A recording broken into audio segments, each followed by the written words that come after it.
Hello, and welcome back to the 3 at Moon livestream, everybody. Hopefully, no technical difficulties today. My name's Matt, otherwise known as 3 at Moon, here on Twitch and YouTube. It's Sunday, September 26th, 2021, and today we are doing episode 8 of our Retro Roulette, the animal and creature-themed Retro Roulette.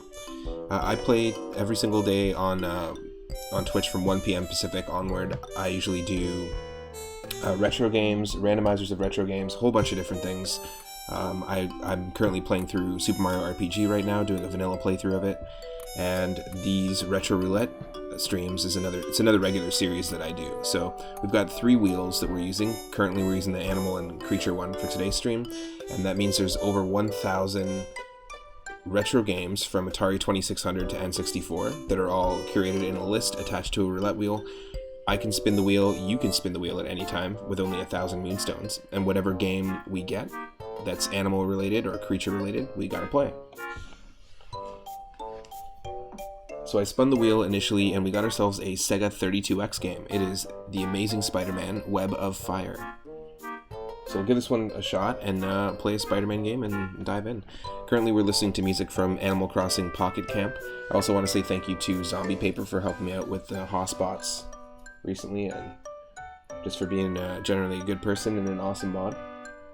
Welcome to the stream, Michelle, as well. So it'll just be one moment here, and we'll have The Amazing Spider-Man Web of Fire up next on the 32X. If you're on YouTube, consider clicking that subscribe button, or checking out the previous episodes of the animal creature-themed Retro Roulette. And if you're on Twitch, consider clicking that follow button. I also post every day on Twitter what I'm going to play next, so that's the best way to keep informed about what the schedule is going to be.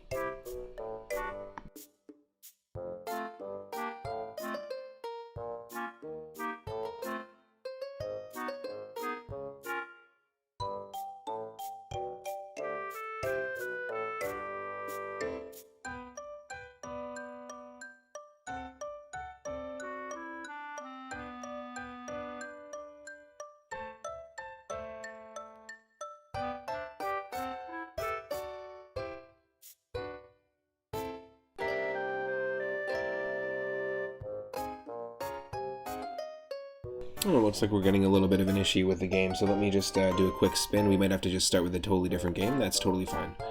So we'll spin right now and see what we're going to get.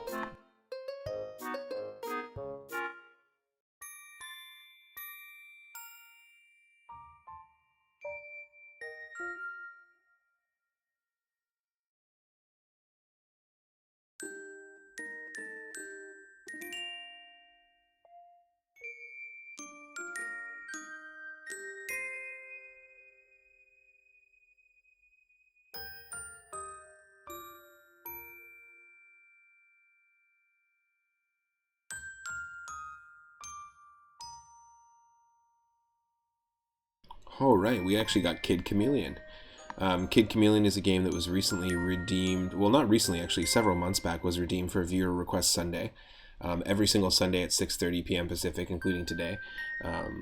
Actually, depending on how this stream goes, we might just postpone it for next week, but basically I tackle an ongoing queue of retro games that are decided by you in the chat. At any time, you can use 4,200 moonstones to recommend a retro game for me to play, and then I just add it to the list, and whatever game we get, every single Sunday, whatever game we get on the list, like in order, I just play them in the order that they arrive. I try to play and give each game an honest shot, and if you even make your own games, feel free to recommend them as well, or submit them.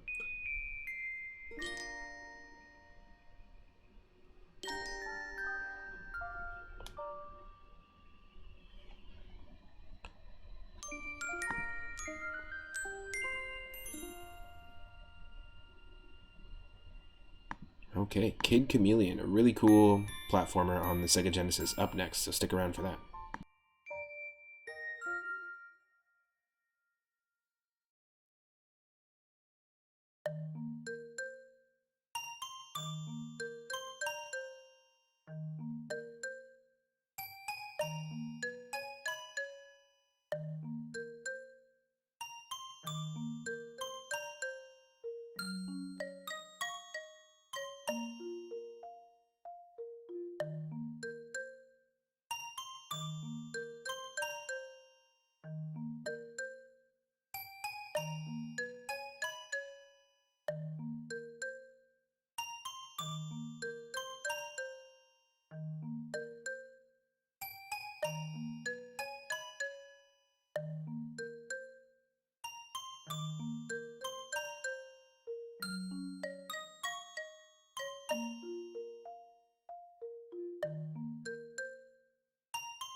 for viewer request night when we played Kid Chameleon, we definitely skipped ahead to the very final boss,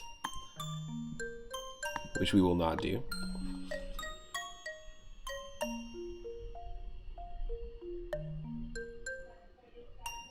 So just one moment here, and we've got Kid Chameleon up next on the Genesis.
Now, if you're watching live on twitch.tv/3up_moon, thank you so much for tuning in.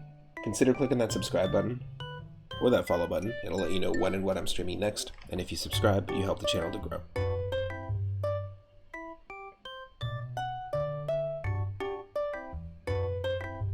If you're watching on YouTube, consider that subscription as well.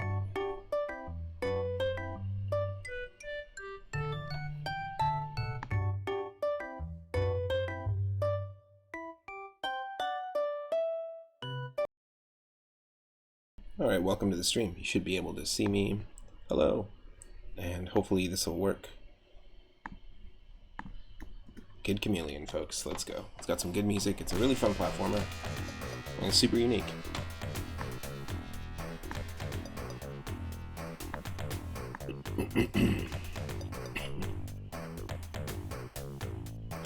Used holograms to create a reality that was not our own. What the? Basically, the holodeck exists in the future as sort of like, instead of going to a club or a concert, you would go to a holodeck. But here, this was a little too real. The boss escaped and began capturing kids. This is the story of someone too tough to beat. Someone known as... Look at his little tucked-in shirt.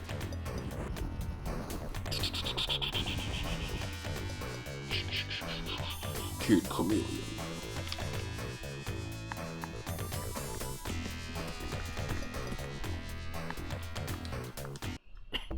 Wow,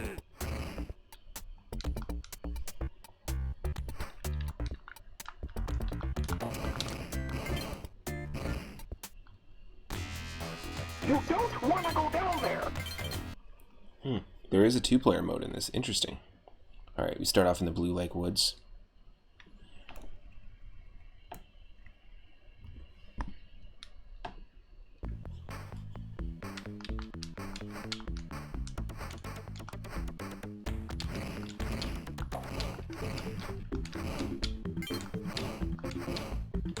The fact that we have to jump up like this and hit these bricks and also collect like diamonds reminds me so much of the Great Giana Sisters, which was 100% like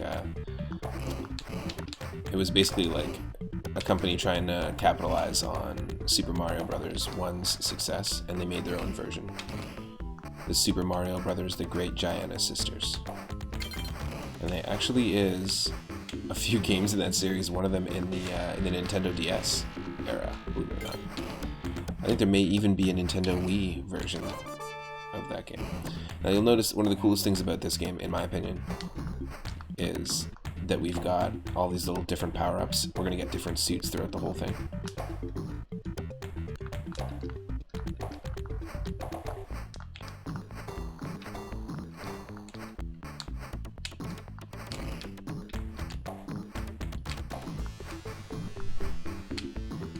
Really? Oh, you son of a chameleon.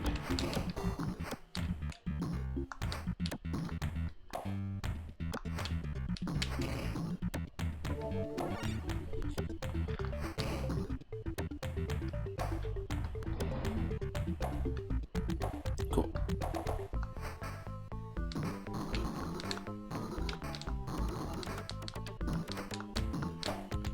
Just want to try something really quick.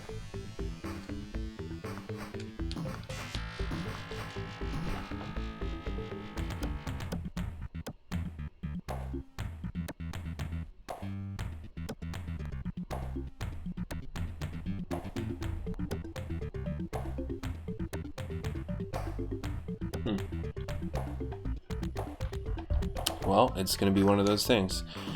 I'm just trying to figure out why I was getting issues before, and I think why I was getting issues was because my computer is just a little too old. I mean, I stream on a laptop, folks. It's just a little too old to handle some of the CPU usage when I'm running a bunch of programs. So I think the next goal, which is, hey, like, where all the funds that I happen to get, if I get any payouts from Twitch at all, it goes straight towards upgrading my gear. So I've got, for example, I've got new headphones on the way. We've got a second controller, which allows us to do more co-op stuff. And my goal is to get a PC eventually, because I have a MacBook Pro. My goal is to get a PC eventually, so that I can just handle, or just a better MacBook Pro, or a better iMac, just to be able to stream a little more reliably, a little more high quality. And if you want to support the channel and can support the channel monthly, we've got Patreon, and you actually get access to some really cool merch. You'll be able to pick what games you're playing next. All that stuff is linked on my Twitch page. And also there's a link at the bottom of the screen, patreon.com/3upmoon. That'll help us to get there quicker. And to be able to play some more modern roguelikes, some more modern 3D games, without, you know, having any issues or running into anything. I also want to thank the people that have been donating and that have donated through PayPal, as well as the subscribers. And yeah, this is a very weird game. I love the power-ups in it, though. Oh, now I'm going to lose them.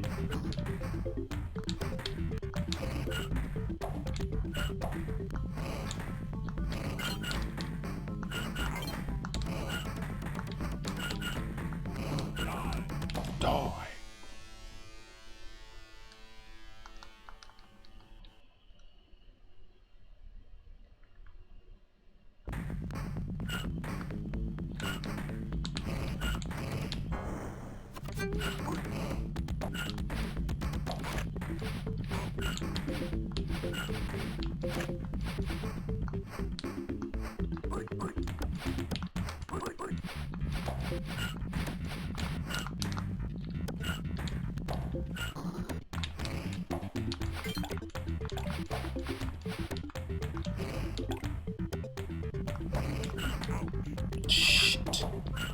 shit, Josh.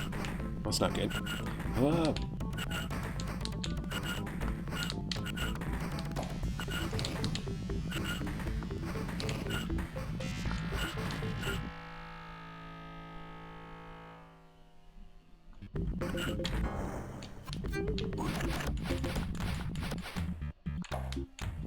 For those that are watching, is it looking okay? Like, is the quality looking okay? Does it look that much different than it normally does? Because I did change one thing in the settings. I think our resolution went down though, unfortunately. Just slightly.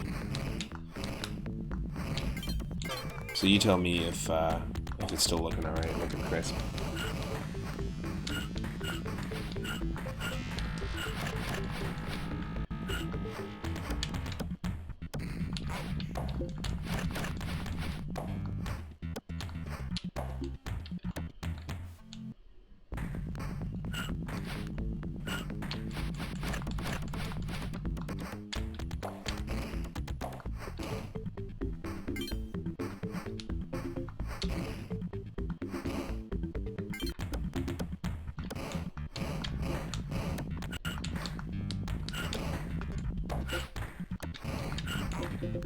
No.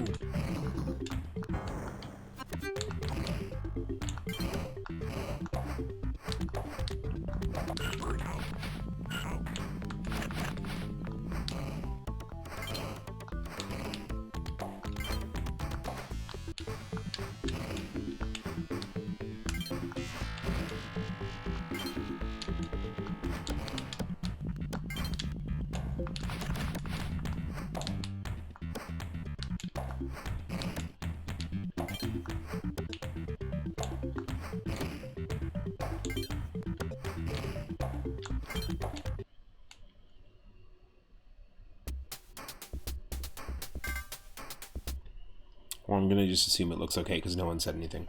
High Water Pass 1. It sounds like one of those like 70s or even like 50s pirate films.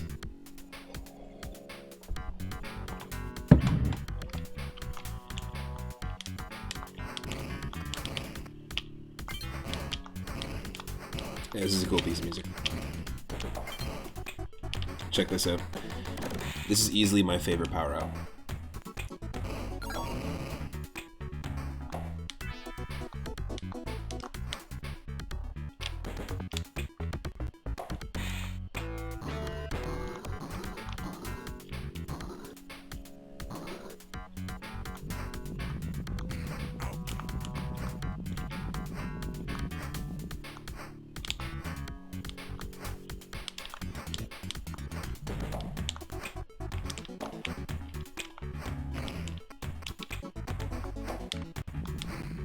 Wow, that gave us three extra minutes. That's crazy.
Interesting. There must be a certain power-up that we need.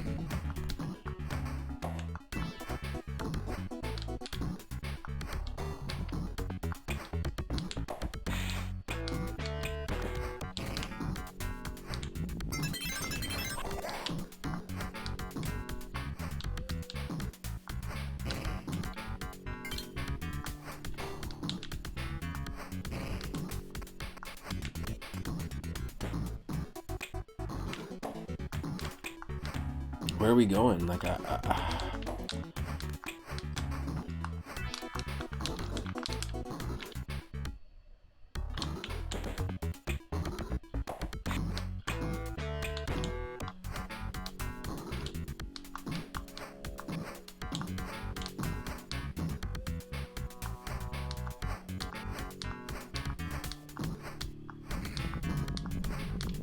we just stuck here? Let's try and restart the round. That's silly.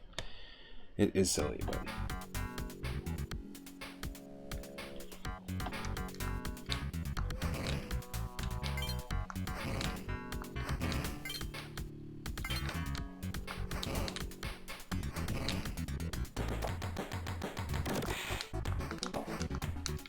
No, we can't climb.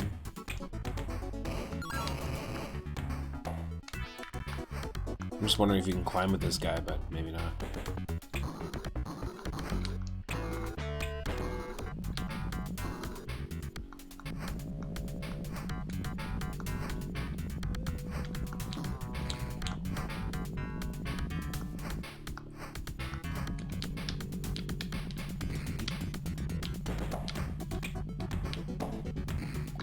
It's a nice block.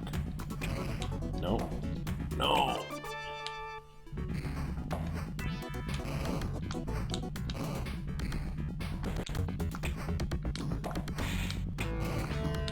Nope.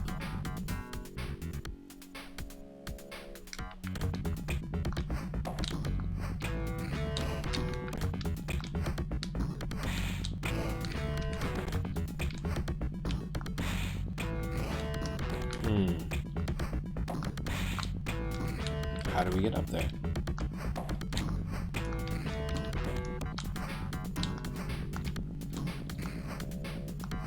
You know what I'm saying?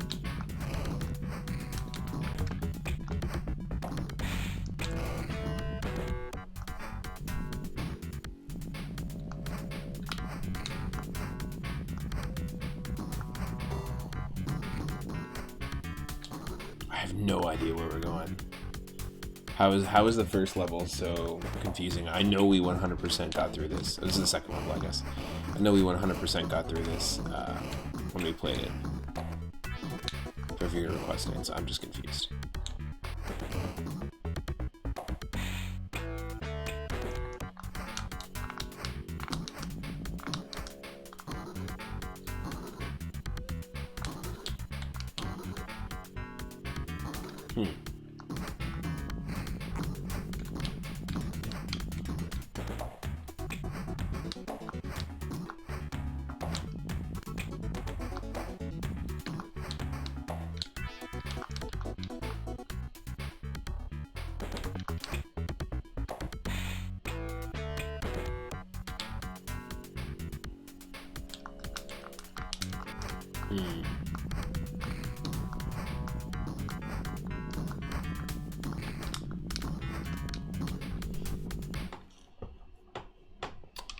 I'm so confused. Am I like unnecessarily confused? I think so. I think it's something so dumb and so simple.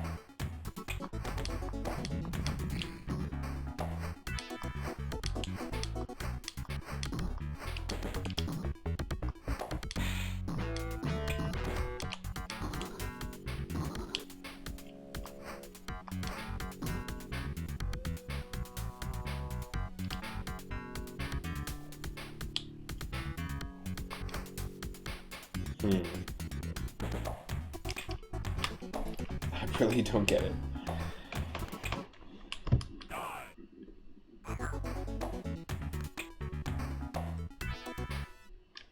Let's just try from the top again.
I have no idea. Like, what can we do as this power up that we can't do as the other power up? You know.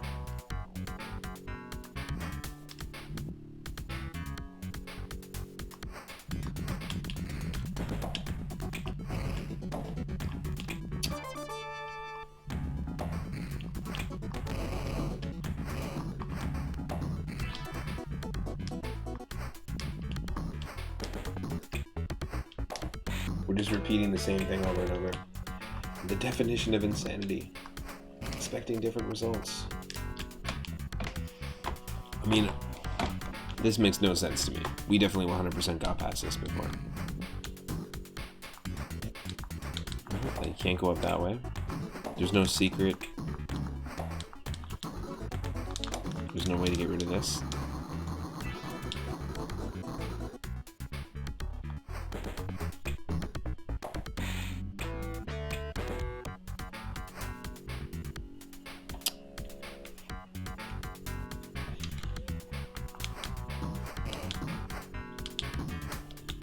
This is ridiculous. We might have to spin the wheel. Just because I'm a doof and can't get past this. Well, you know what? I'm hitting a wall, so let's just do it.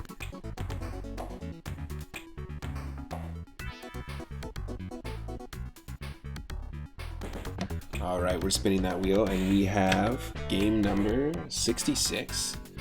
Let's see what game number 66 is.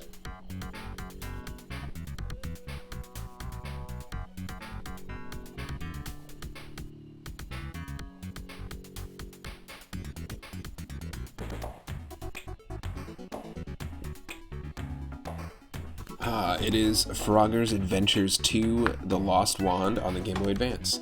We played Frogger on the Genesis, and then we also played Frogger on the Game Boy Color. So this will be a Game Boy Advance version of Frogger. I think these games are more like top-down, like adventure games.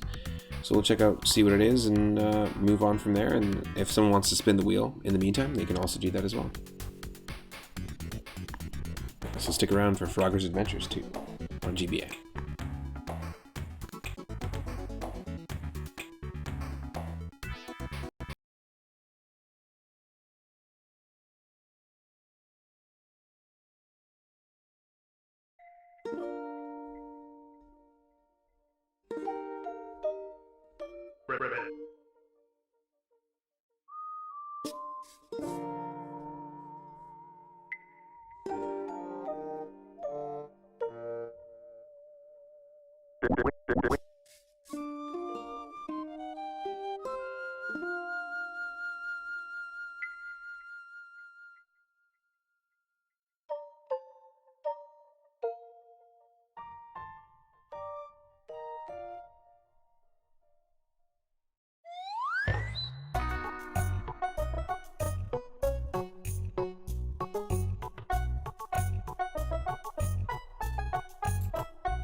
So it'll just be one moment.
Okay, I'm back. Thank you so much for your patience. I got some nice cold ginger tea, iced ginger tea, and some hot coffee. That's what I'm talking about. Let's get nice and comfy. In fact, one sec.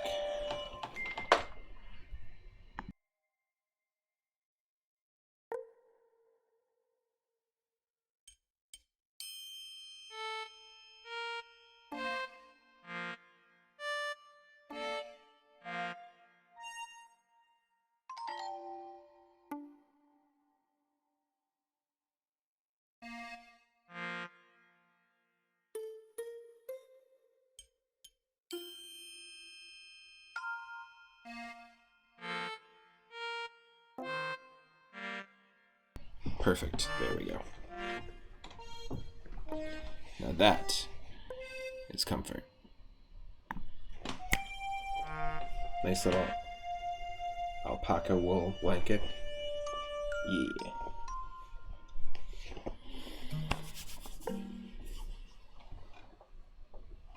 Next to a heater. It's all nice.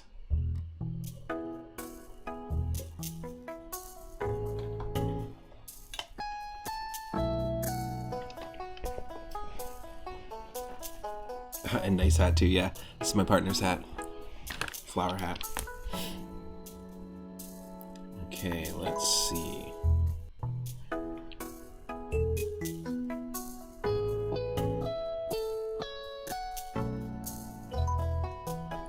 I'm just gonna pull up the game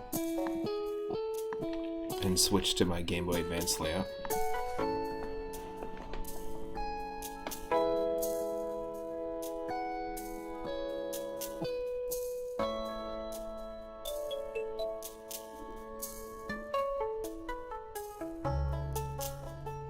Frogger's Adventures 2, The Lost Wand. Okay.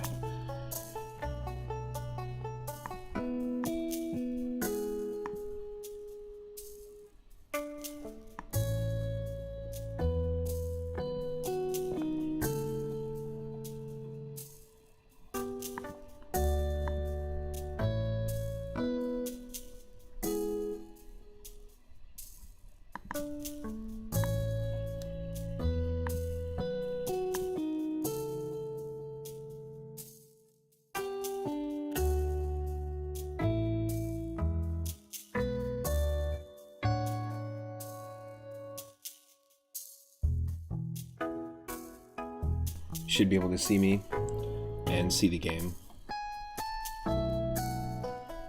I knew that something was going to happen as soon as I switched stuff over. That's so dumb.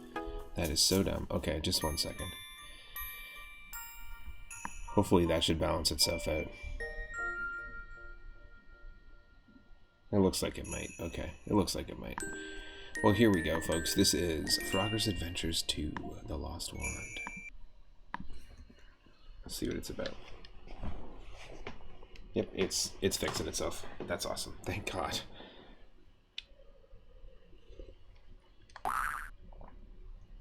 Konami. What? Did Konami make Frogger?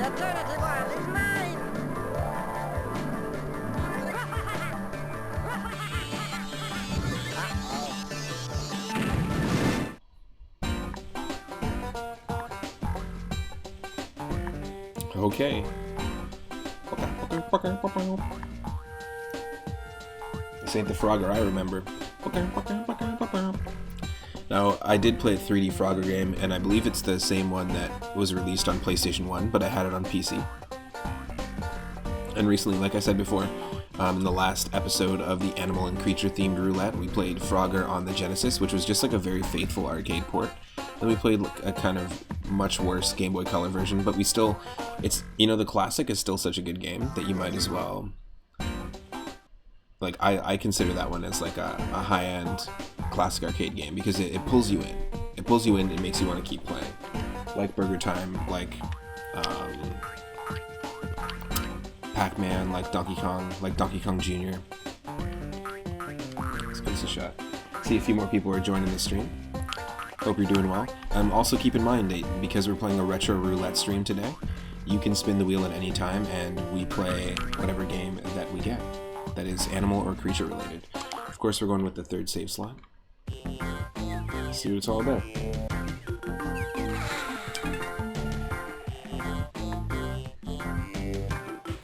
Taking it easy and relaxing is nice, but it's getting kind of old.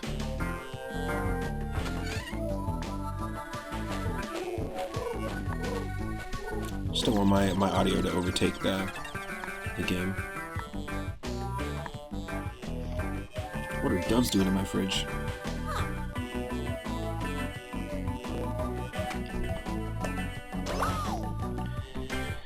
This is pretty awful in terms of the redesign of Frogger, that's for sure.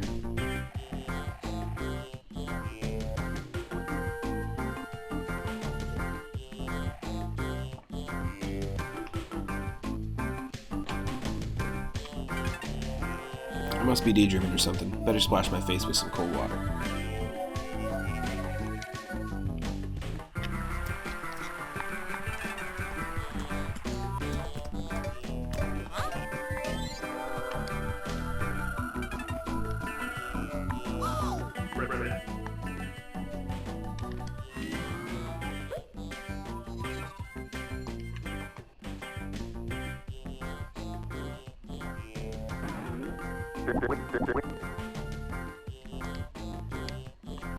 Okay.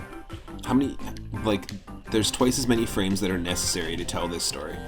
My name is Hocus. I'm the ruler of the magic world. I have come to ask a favor of you. What the hell does Frogger have to do with the magic world? This ain't the Frogger I know. I'm gonna say that like 12 times throughout the playthrough. This ain't the Frogger I remember. The magic experiment has gone wrong, and the precious eternity wand has been shattered. Okay. The 5 magic shards of the wand have been scattered to various islands. If the eternity wand is not put back together, magic will go out of control. You don't want magic to go out of control, man. That's some serious stuff. This is some serious shit. Okay. Magic shards.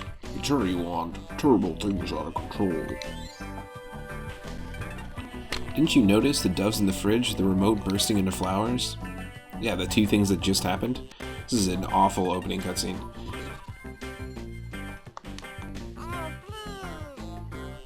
It's just as important to know what not to do when you're making a game than what to do.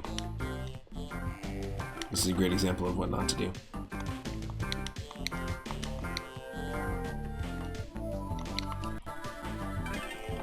And can you skip it? Absolutely not.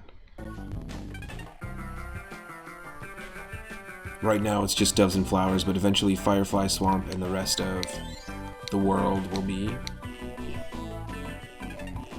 Alright, if my home is in danger, I'll do anything, but what can I do? Alright, I'm super selfish. It's only about me, only if my thing is in danger. I need you to go get the 5 magic shards. Well, what an original idea.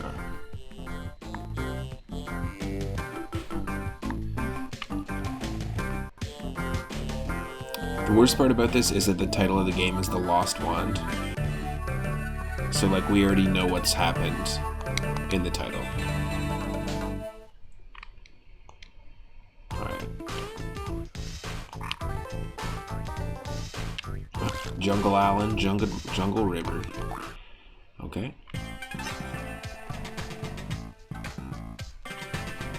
Looks like you made it to your first destination, Frogger. This is Jungle Island. Pretty sure that a magic shard has flew in this direction.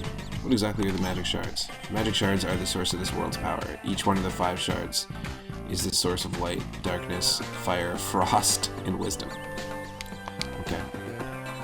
The eternity wand is what keeps these 5 powers in harmony, but all I have left is this empty wand to hold the shards. Don't worry, leave it up to me. I'll find those magic shards. I think the fire shard is here. That is what the wand is telling me. Oh, it is Frogger. What? We still control like we do in the arcade game? That's very weird. I mean, not that weird, actually.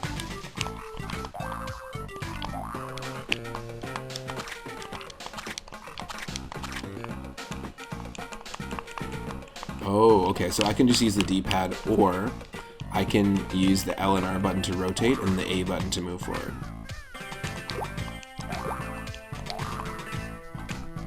That's weird. That is a very weird control scheme. These are crystal droplets. Gather 20 of these to gain an extra life.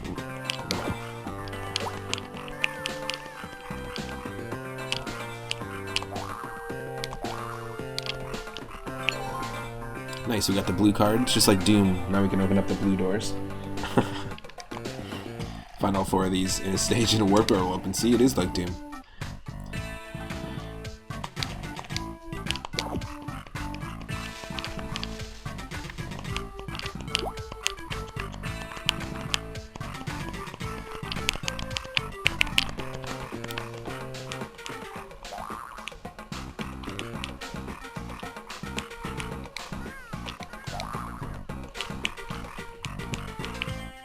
Might as well jam along with the music.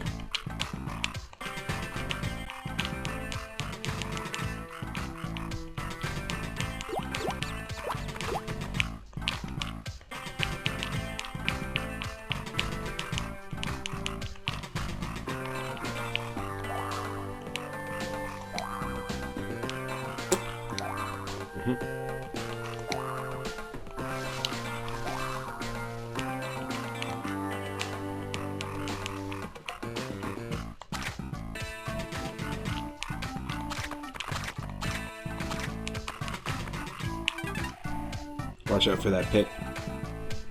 Press the A button to do a super jump over it. Oh, that's the pit. I got you. I was like, what the hell? It kind of looks like a wall to me. That didn't look that much like a pit.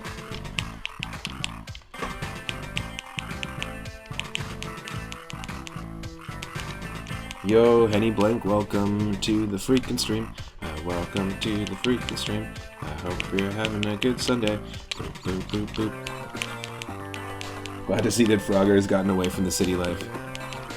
Well, apparently some fucking thing jumped out of his mirror. His remote control turned into some flowers. And apparently it's his first time on live television. Apparently. Oop.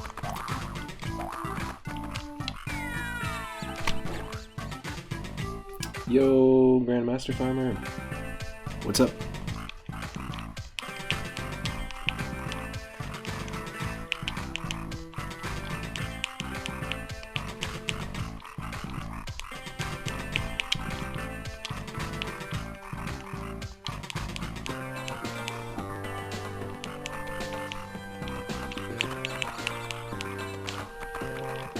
Oh, that's okay, no worries. A lot of people were hit with those bots yesterday. Everything was all good. Zombie Paper, our brand new mod as well, helped out big time.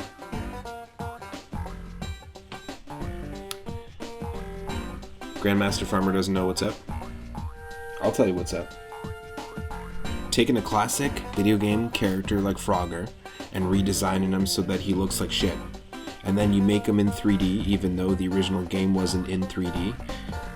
Then you go, what did he do in the first game? He just moved from one place to another. There was no magic in it. There was no mirrors in it. There was no enemies to fight. But let's make that this game. Let's make that the whole purpose of this game.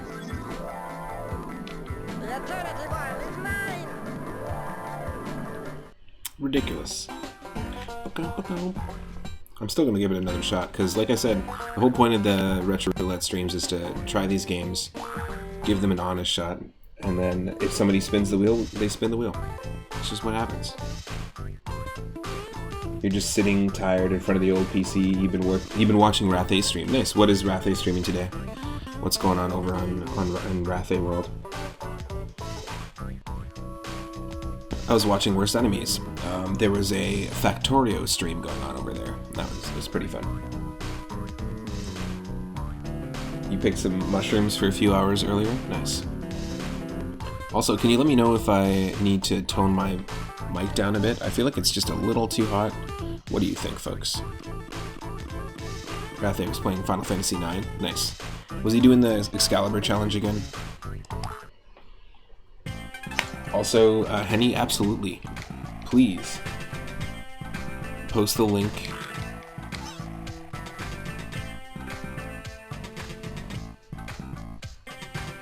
Okay, cool. That's what I thought. I had a feeling. Okay, that's probably a little bit better. A little tighter. Little toida. Little toida.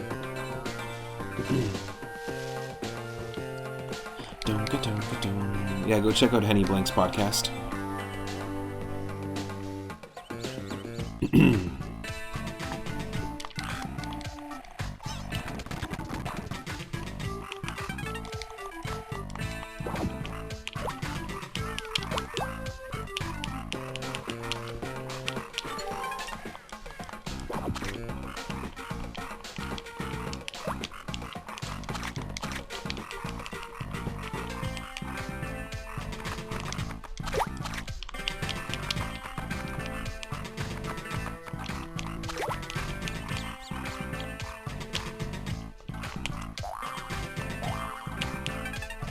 This is the checkpoint, hop on these, and you will start from here if you die. A real frog wouldn't need to use them. What the hell, man? What the hell? I'm not using one then.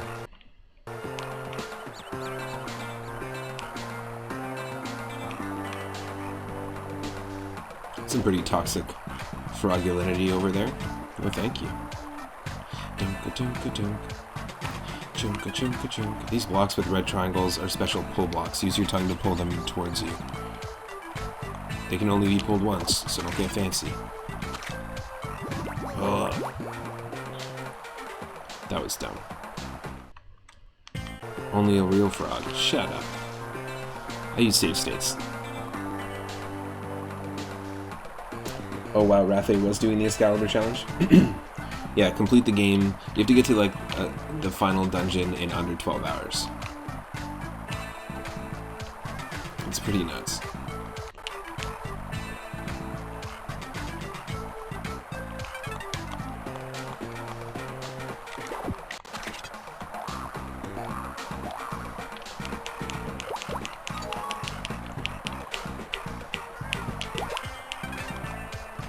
See that crystal frog? It's not just any old crystal. It's a magical one. Grab a crystal frog to get an extra life. Hell fucking rights. Fucking rights, man.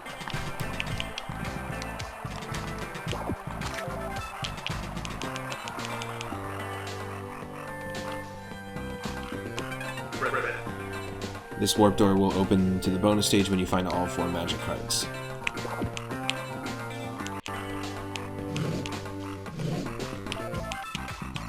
Okay, that's 2 crystal frogs, folks. If we get one more, that's our first 3-up moment on the stream. That means we'll have gotten 3 lives in one stage. Oh, that's what that's for. Interesting. Okay. So it's not an alternate control scheme, you just have to use it for moments like this.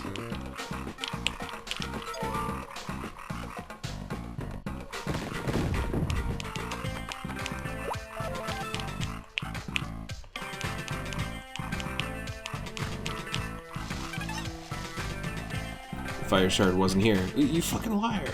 He's like, I'm pretty positive the fire shard was here. The fire shard wasn't here, but hey. You just remember that I love Final Fantasy IX, and now you feel dumb for saying what the Excalibur challenge is. You know what? I didn't know about the Excalibur challenge until the very first time that Rathe attempted it. A couple of months back. I didn't know it was a thing. I do really love Final Fantasy IX, but I actually didn't know that that was like a known challenge, so. Don't feel dumb.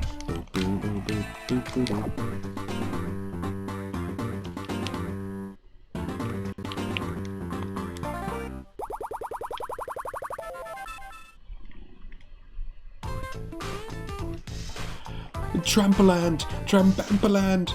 Trampoland! It's perfect. Nice.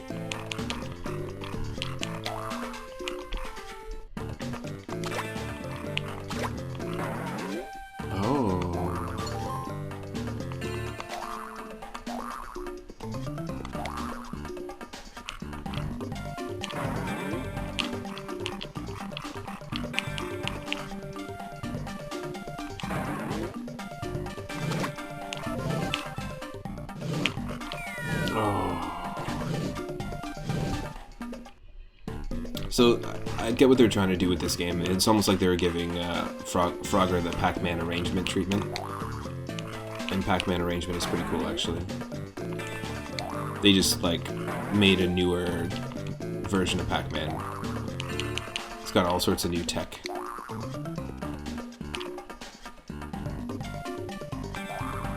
Oh, I pressed the wrong button. Ah, this is tricky. It ain't that easy to do this.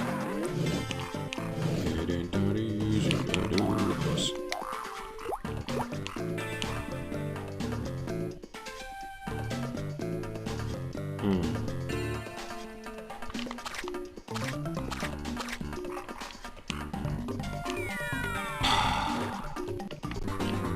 That was dumb.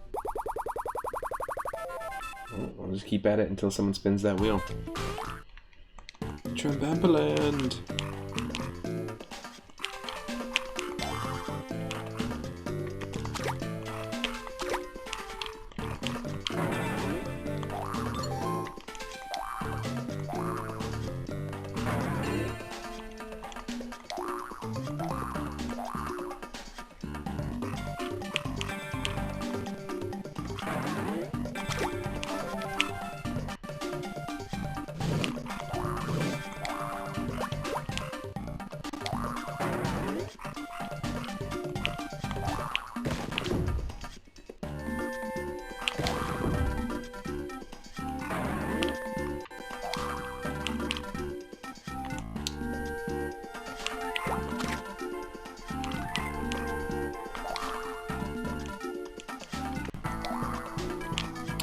will say this is not half bad once you actually get past the super excruciatingly long opening title screen.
No! That was the wrong way, wasn't it? It certainly was.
I think we've only gotten 2 crystal frogs in this level, not 3.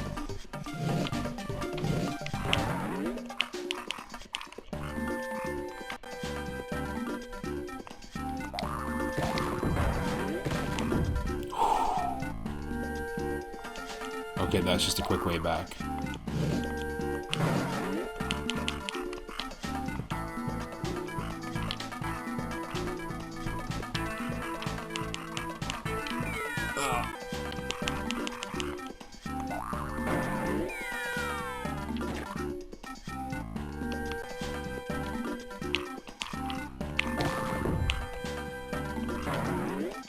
There we go. There's our first 3-up moment, folks. If you have the 3-up emote, drop it in the chat. You can get it by simply subscribing or by unlocking it with moonstones. You can make your own versions of it. And we even have a little 3-up moment sound effect.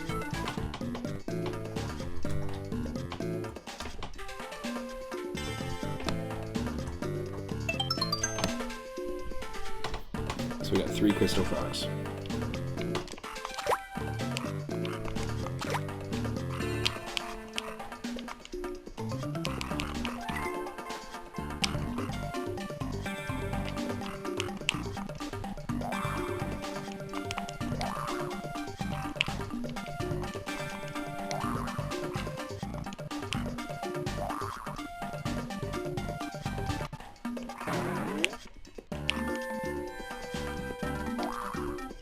Can we get 4? Yes, we can. Yes, we can.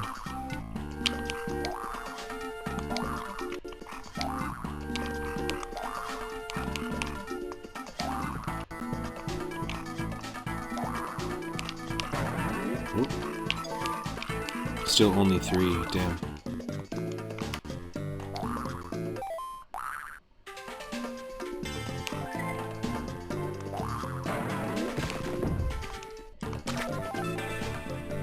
There's 5.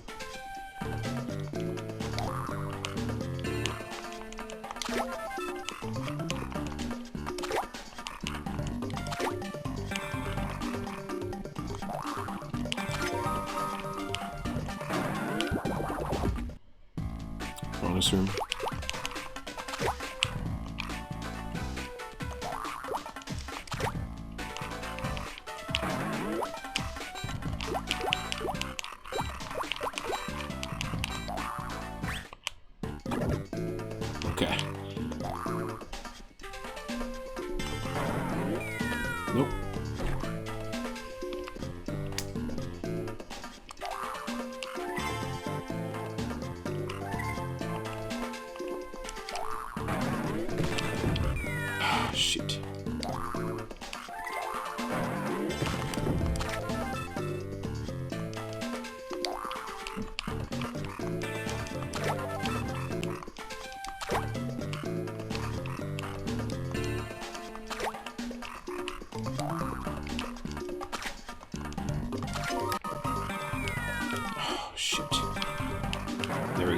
Let's do this bonus room again.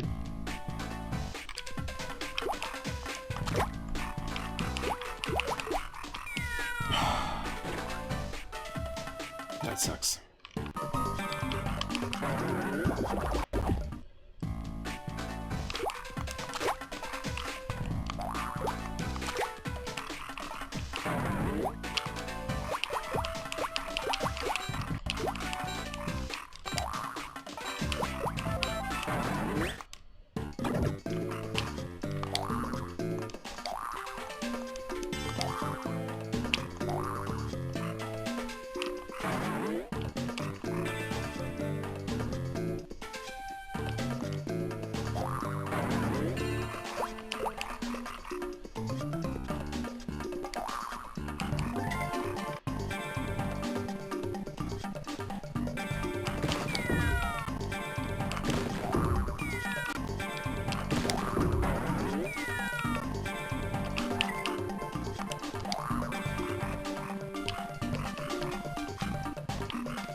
Really?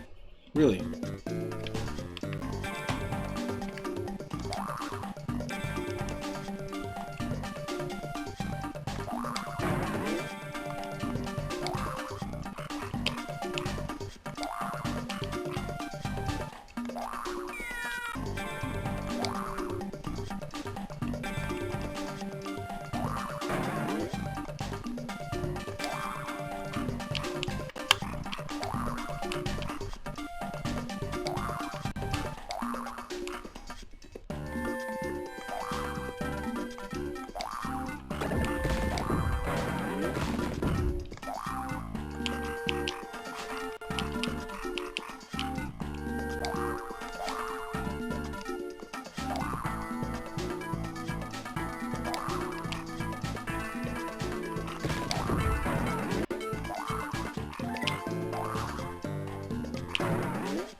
Oh.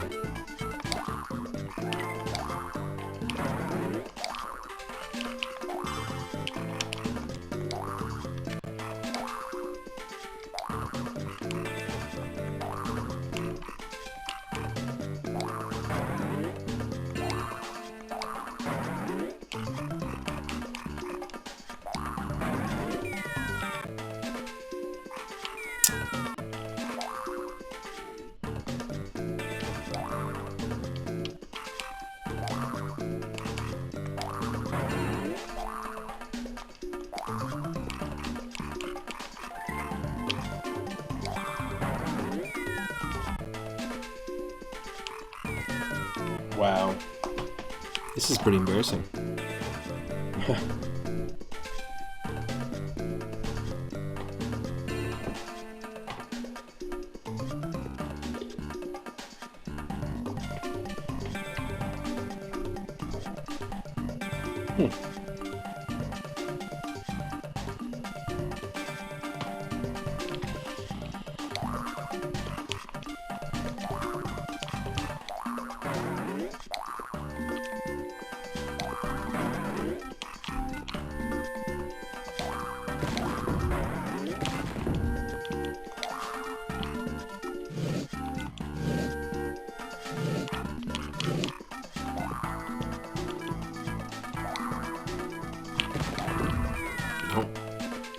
Oh, that sucks. We're gonna spin the wheel, I think. I'm gonna give it one more attempt.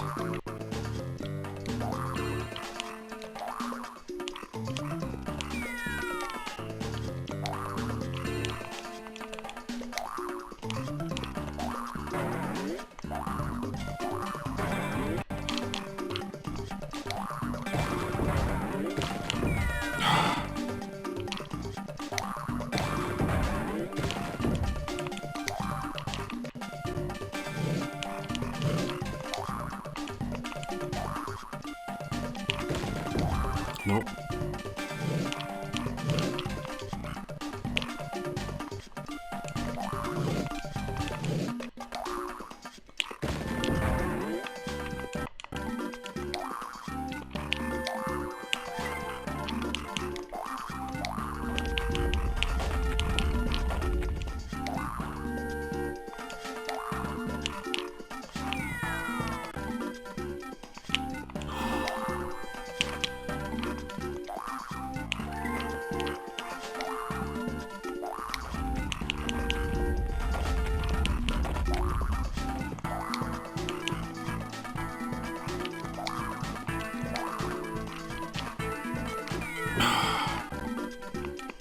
This is awful.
We're just going backwards. Yeah. Yeah, we're just going backwards at the very beginning again.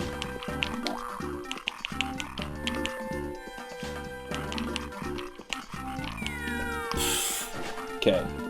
There's no way. There's no way. We're gonna 100% pause it here.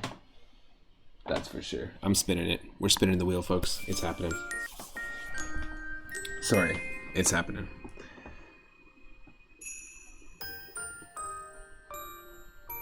We're spinning this wheel. We have over 1,100 games in this wheel. This is the biggest wheel that we use for the Retro Roulette streams. It's animal and creature themed games, and it can be a ROM hack, a translation, it can be a prototype of a game, all sorts of cool stuff. A homebrew. So we got game number 328, and I'm just looking off screen because I have my tablet plugged into the wall on the floor. 328. So let's see what that is.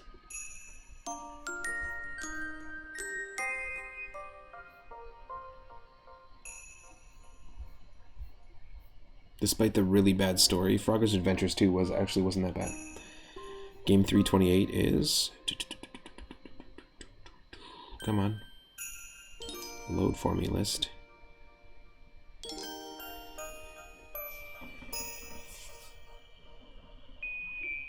Game 328 is a hack of... Oh no, we played this one already. So it's a hack of Super Mario Bros. 1 called Topsy Turtle. And you play as an upside-down Koopa shell, or like a Koopa in his shell upside down, and he's kind of sliding back and forth. We have played this one already in a previous episode of the animal-themed stream, so I'm just going to spin that one again. The chances of that are pretty slim, because we've just got a lot of games in this list. Okay, we have game number 896 instead. Let's see what that is.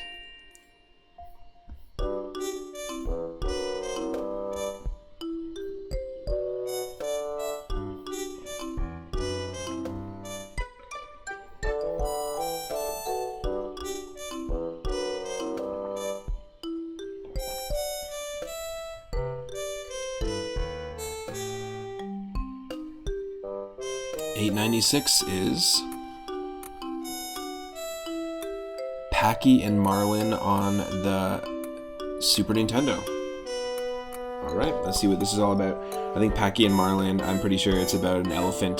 The two main characters are an elephant and a fish, but I could be wrong. Let's just take a look and see. So we're jumping back to the Super Nintendo. Stick around and listen to some more music from Animal Crossing in the meantime.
No, not all these ROMs are working for me at the moment, so let's just hope it does.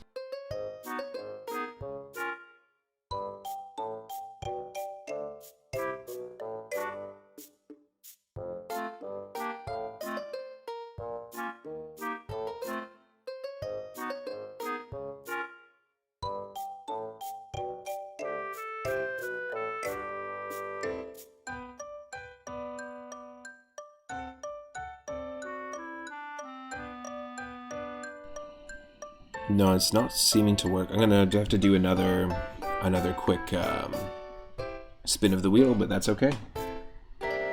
We have game number 554.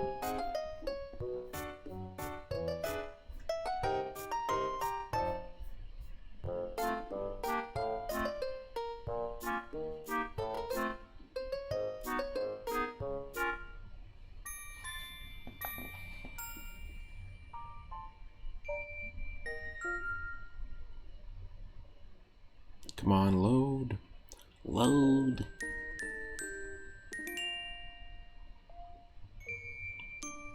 Ah.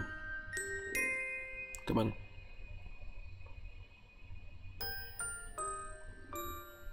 We have Batman, Return of the Joker on the original gray brick Game Boy. Nice. Love the old gray brick. Alright, so that's what we're going to play. Batman, Return of the Joker. I believe this game is also developed by Sunsoft, just like the first Batman game. I could be wrong. The licensed Batman game that we played. The Sunsoft Batman on NES.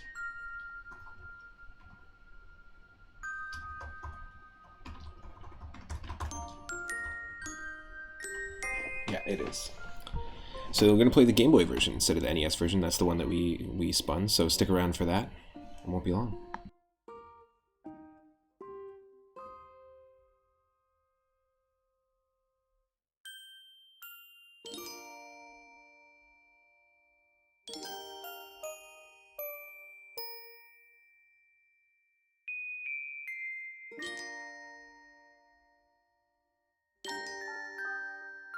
This Animal Crossing music is just too Christmassy. It's so whimsical.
Okay, you should be able to see it. And hopefully it's not fully cut off there. Okay. So this is Batman Return of the Joker on the original Game Boy. Here we go, folks.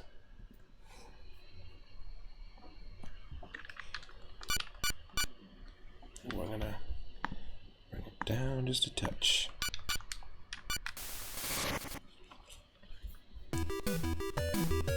Here we go.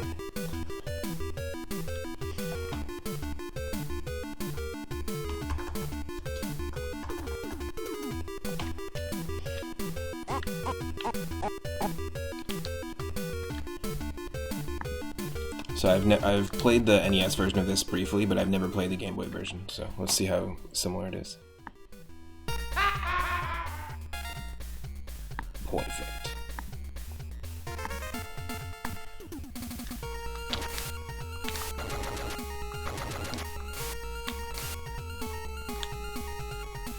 I love the way Batman walks in this.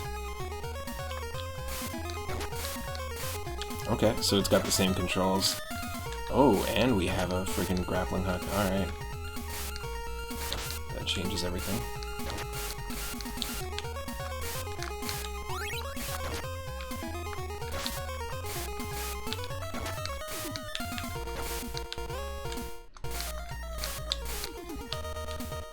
Music's pretty badass. Of course, you know why this game's on the list, because every Batman game's on the list. Playing games about animals and creatures, after all.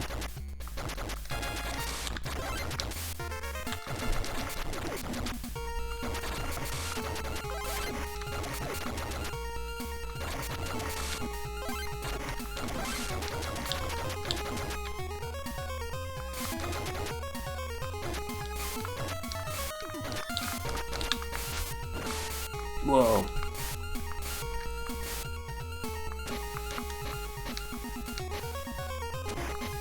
Oh no. Hopefully that's not affecting anyone that is sensitive to flashing lights. That's quite an interesting underwater effect. Wow.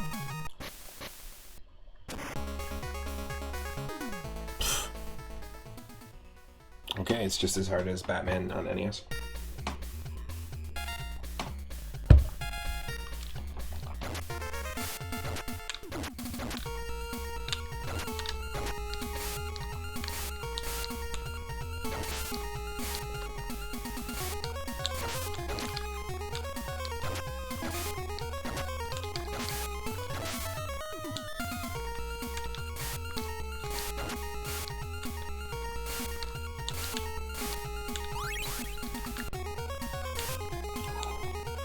So, I will say this is not super janky, but it's not nearly as tight. There's a little bit of a floatiness to Batman's controls in this, so it's not nearly as tightly controlled as the first Batman game that Sunsoft put together on the NES.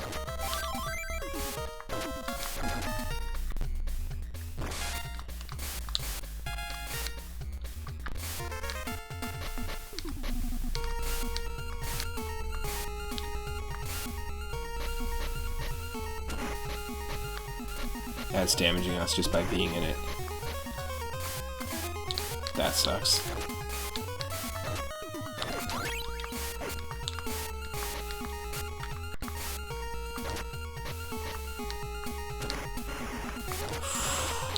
What are you supposed to do? Just except die. Oh, we pick up that heart somehow.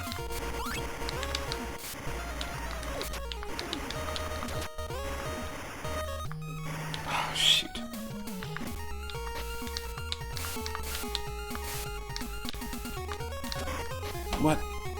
The game's opening itself up twice. Sabotaging me. Whew. Look at this. Look at this craziness. If you press up, it'll automatically grapple hook to the ceiling, so.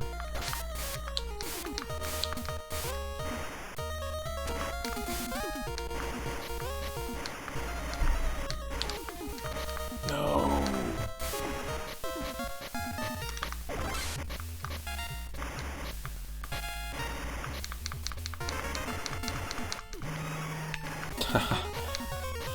What a way to die.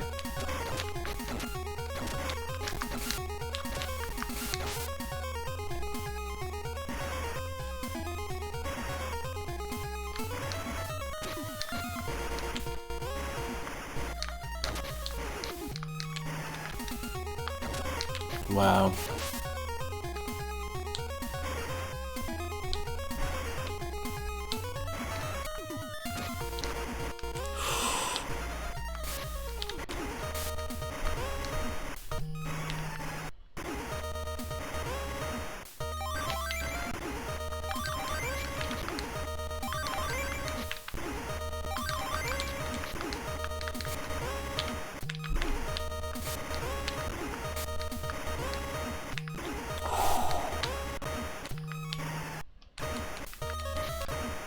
There's no way.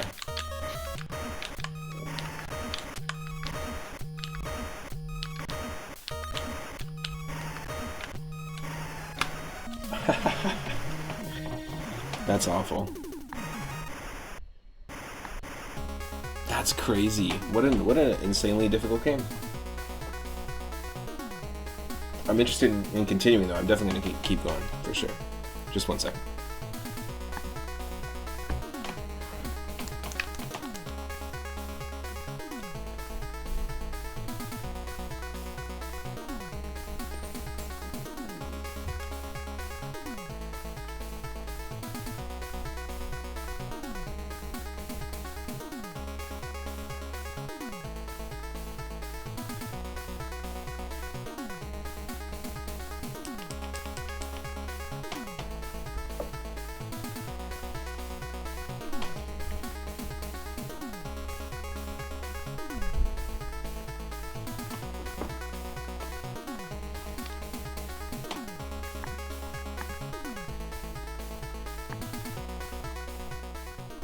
Let's give it a shot.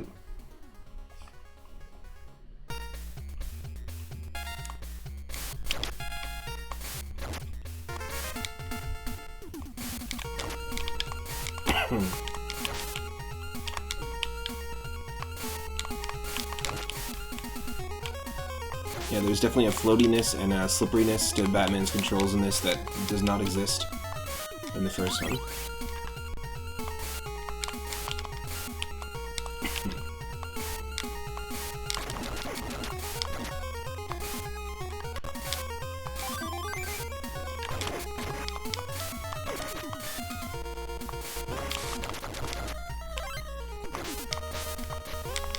Oh, let's see, the water doesn't start until that happens.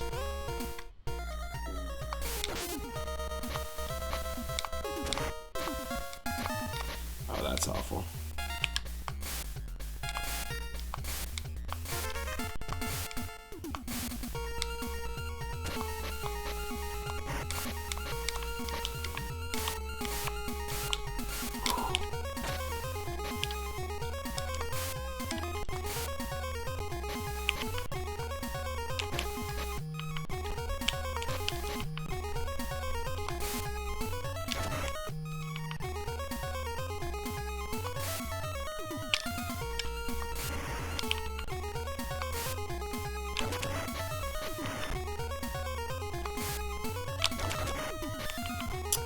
Come on.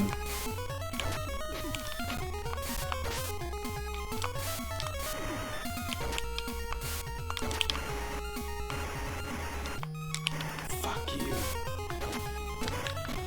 Oh no. We're just constantly dying. Just constantly dying.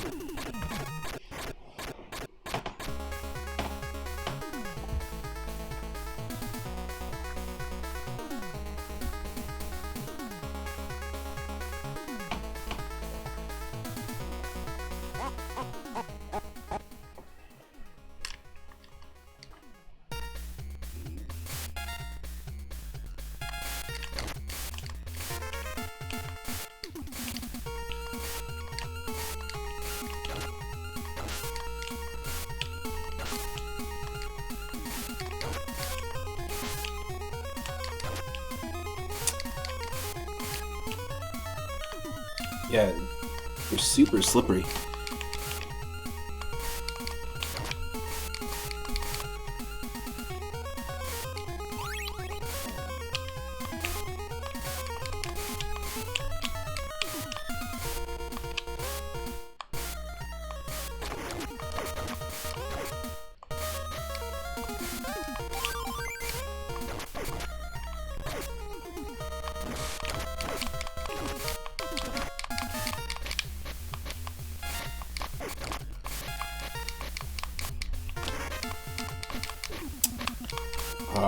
So dumb. What a waste of health.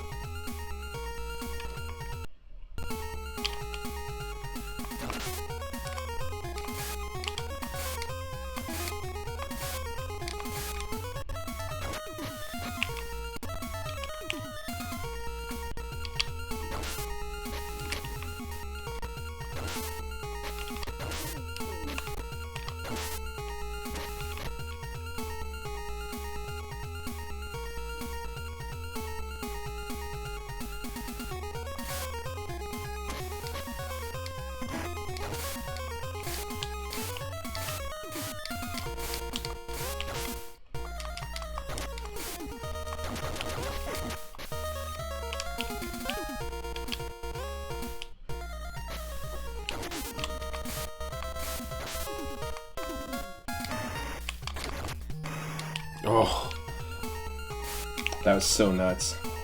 This is crazy that this is just the first stage, folks. Like, it's pretty insane, I would say.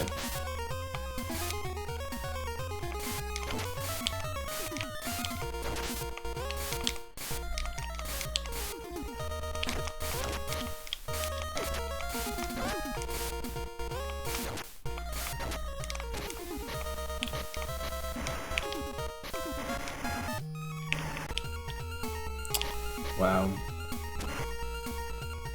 It's an extreme difficulty curve for sure.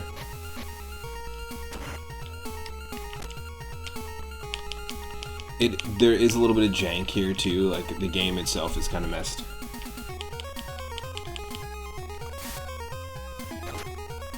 Whereas like when you're playing Batman on the NES, the first one, it is one of those games, it's one of very few games where I never feel like it's the game's fault that I lost. It's always the player's fault. It's just like I just didn't get the timing right.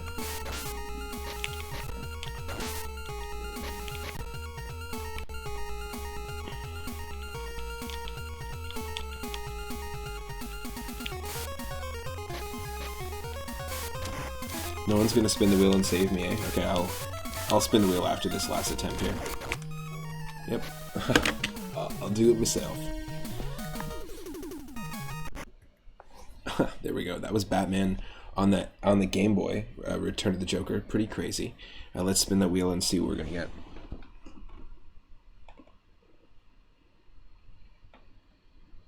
Ooh, I think we can actually do a quick little swap out. Nice. Nice. Okay, perfect. The tablet is charged.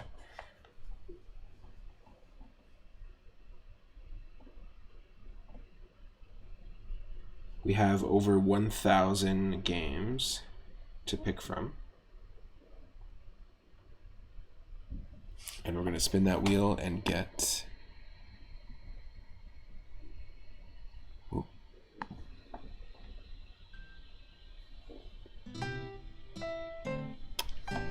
1102. 1102. Let's see what it is.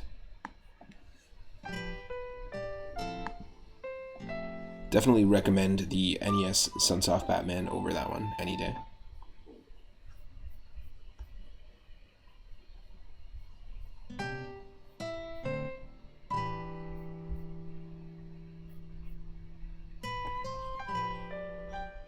Almost. 1102 is Battletoads in Battle Maniacs on the Sega Master System. I don't think I've played Battletoads and Battle Maniacs. I've played Battletoads on the Game Gear, and I've played Battletoads on the Genesis and on the NES. But the only two times we've played Battletoads on stream have been on the Genesis and on the Game Gear. I kind of preferred the music in the Game Gear one, weirdly enough, but the furthest I've ever gotten is in the Genesis one, and I've never been able, since I was a kid, I've never been able to get past that ice level. And I was able to get past the first snake level, because I think there's two of them, but the very first like snake level in Battletoads, that's like my personal best. So I've never played Battletoads and Battle Maniacs, so we'll give it a shot. Grandmaster Farmer saying, yeah, the NES Batman is so much simpler, like controls cleaner, I guess is a good way to put it too, yeah. It's night and day. Cool. Up next, we've got Battletoads in Battle Maniacs on the Sega Master System, which is the Sega's answer to the entertainment system, the NES, Sega's 8-bit console. So stick around for that.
Now, Battletoads in Battle Maniacs was also released on the Super Nintendo, but we're going to be playing the Master System 8-bit version. We've got every version of Battletoads in this list, by the way, and a bunch of ROM hacks as well.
Yeah, I had a lot of fun with Michelle yesterday, and Michelle did as well, playing Tetris. So we're going to be doing a lot more Tetris co-op streams in the future, for sure. I'm really excited for that.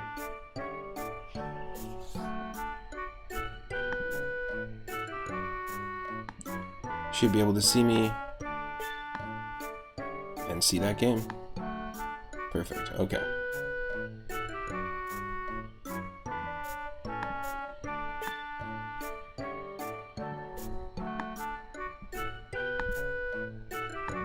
This is Battletoads in Battle Maniacs on the Sega Master System, everybody. Let's go. Let's do this. If you're just joining, happy Sunday. Hope you're having an awesome Sunday so far. Of course, this game was developed by Rare. It's one of Rare's big licenses. Hopefully, it'll just take a second here. Just a moment. I'm noticing that there's a little bit of a delay.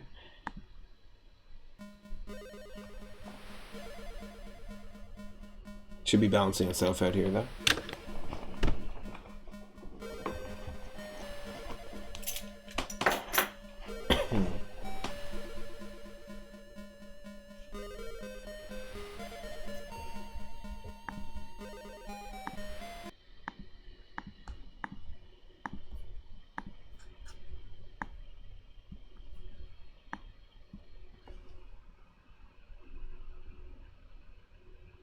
Yep, it's looking good. Okay, cool.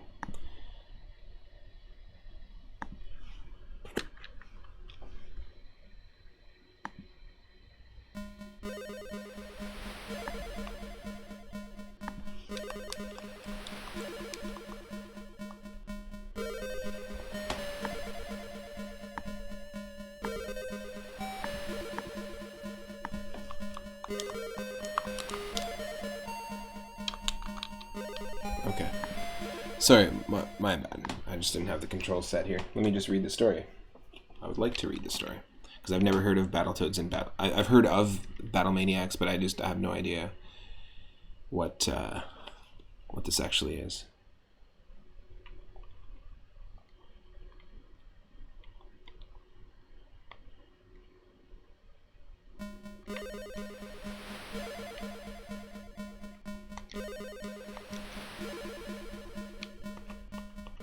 Oh, weird. Okay.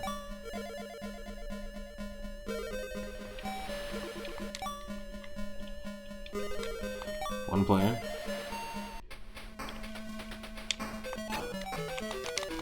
Okay, let's go. Right to it. Okay, it's a totally different game than Battletoads 1 in terms of levels.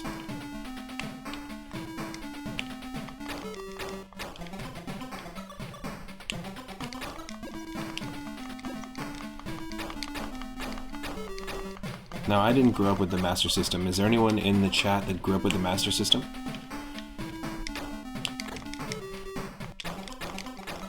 Or that knew anyone that did? I didn't even have any friends that had a Master System as a kid.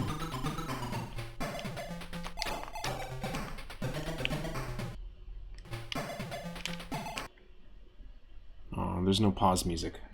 That's never fun. That's never fun in a Battletoads game, come on. Also, I love that in the top left corner, that should be an emote. The top left corner, it's supposed to be Pimple, but it just says Pimp. He does look like a pimp.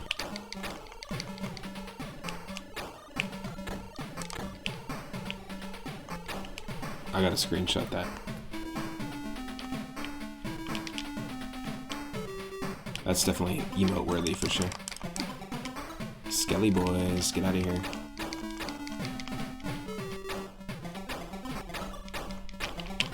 Oh, and I'm not sure if I was able to thank them because I did have to do a different intro at the beginning of the stream, but thank you to I Am a T-Rex for the recent follow.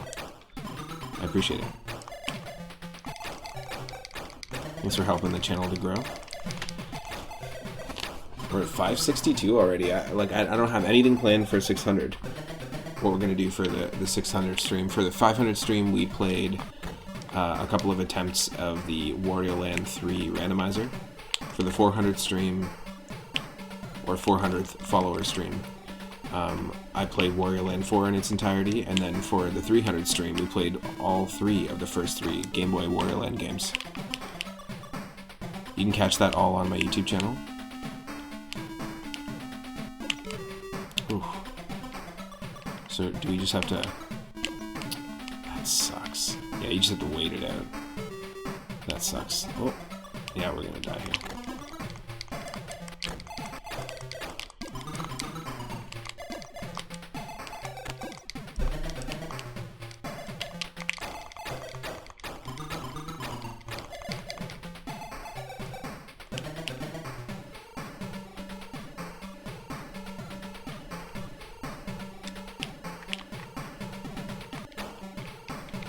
Ooh.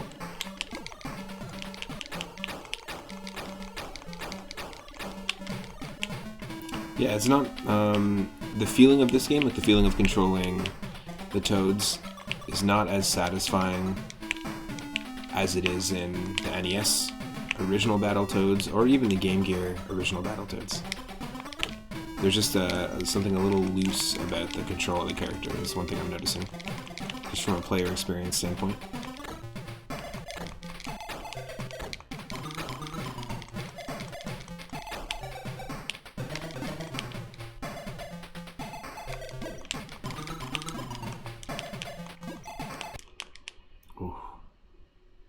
I can't believe what's happening. Even I could have beaten that. Come on, Toads. Get mad, bad, and crazy.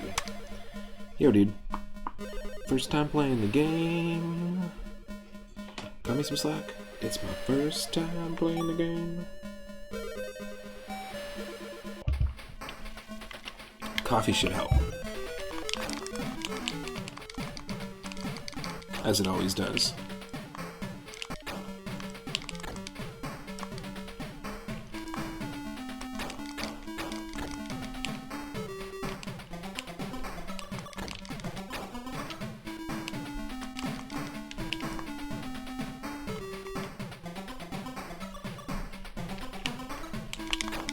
Oh, those are spawn points for the Skelly Boys. And we went full Invisibo here. I don't know what happened. Invisitoads.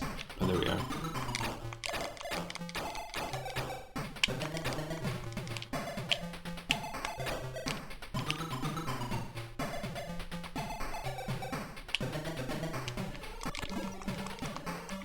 It's funny that those doors only exist to spawn enemies. They're so huge. It makes sense that we should be able to like explore them if they're like secret rooms or something.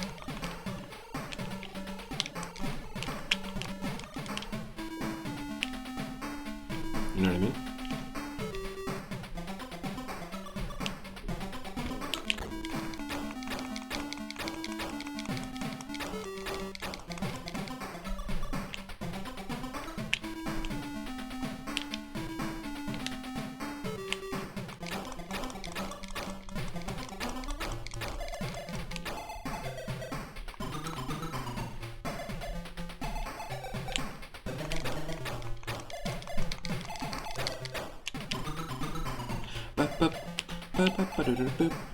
This music is good. Nothing wrong with it at all. It just, it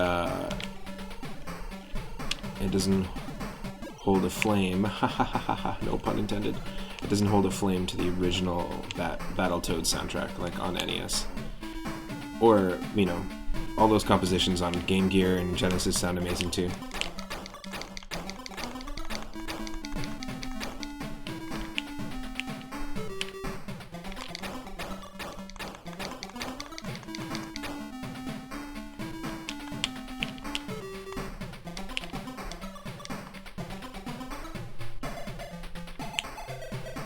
Into the pit.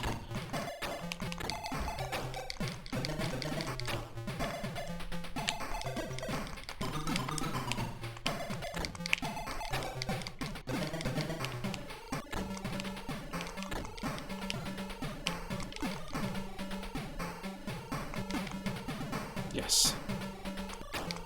So all you do is actually just press A, which is just your attack button when there's an enemy on either side of you. If you press it at the right time, it'll do that like sideways punch. It'll punch both sides.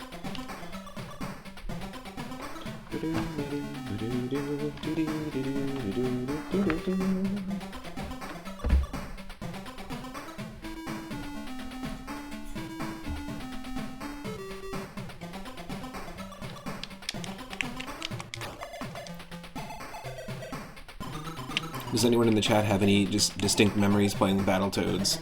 What version of Battletoads did you play first? Or are you in a situation where you haven't played Battletoads before? Feel free to share that in the chat.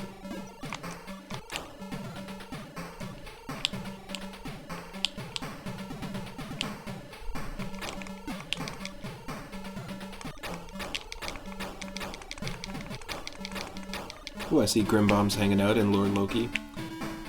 Welcome to the stream, and Little Mixer and Jordy3000. Hope you're all doing well.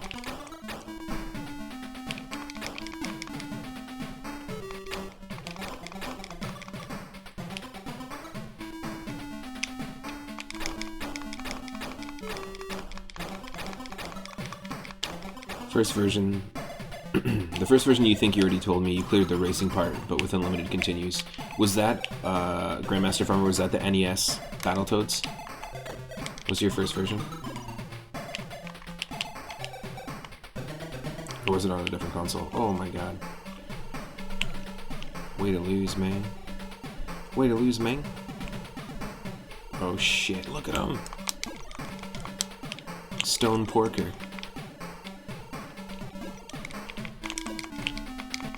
The NES original. No, Grandmaster Farmer doesn't stream. When he does, though, he should definitely set up an account called Grandmaster Streamer. Oh, that was awful. That was very awful. I don't know if you've noticed, but I'm not using save states in this. Specifically choosing not to. So I guess, yeah, this was only ever released on the Super Nintendo, as far as I know, and the Sega Master System, but not on the Sega Genesis. Interesting.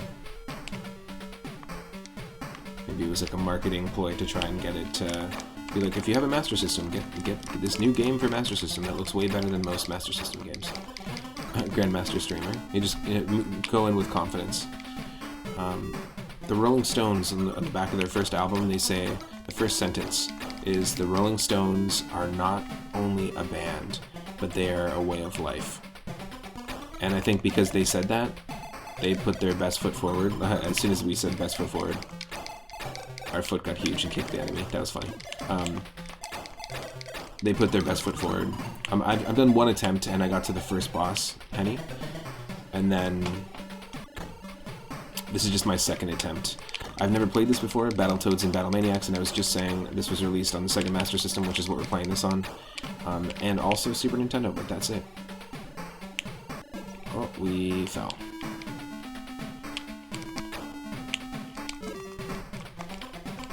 I'll try to at least get to the boss again, and then we can spin that wheel.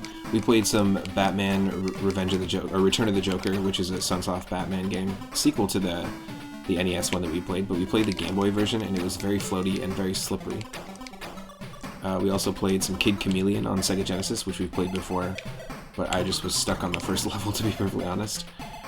But Kid Chameleon is a really cool platformer that has a bunch of like different unique power-ups, and I was introduced to it through my viewer request, Nate. Oh no, that sucks. Your oven needs a $300 part replaced. Is that a thing that your landlord can take care of if you're renting?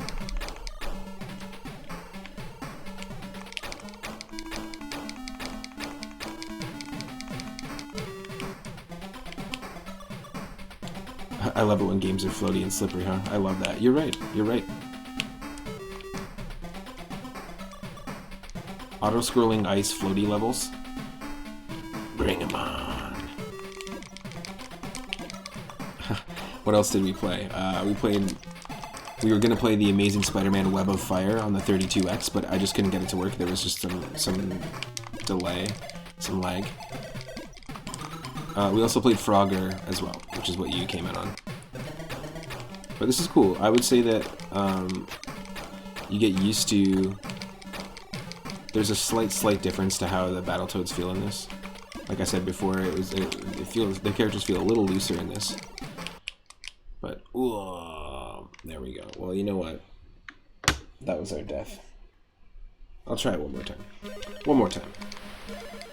We should do at least 3 attempts, you know? Keep it in that 3 at moon territory. This is a cool one, though.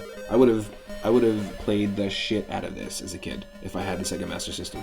I've been really discovering a lot of really cool Sega Master System and also TurboGrafx games, and really feeling the FOMO. Not even the fear of missing out. I guess it's the ROMO. I'm feeling the ROMO, the repercussions of missing out.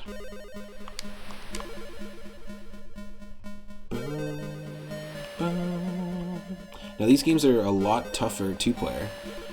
Also, what the fuck is happening with the pixel art of these toads, by the way? Very weird proportions.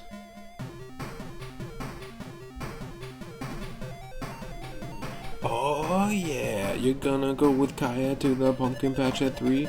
You're gonna go with Kaya to the pumpkin patch at 3. You're gonna go with Kaya to the pumpkin patch at 3. You're gonna go with Kaya to that pumpkin patch at 3.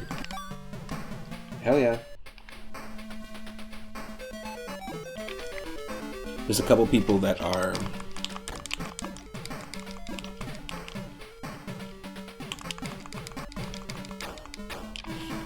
couple people in chat that already got pumpkins going. Ooh. I'm getting those allergies going.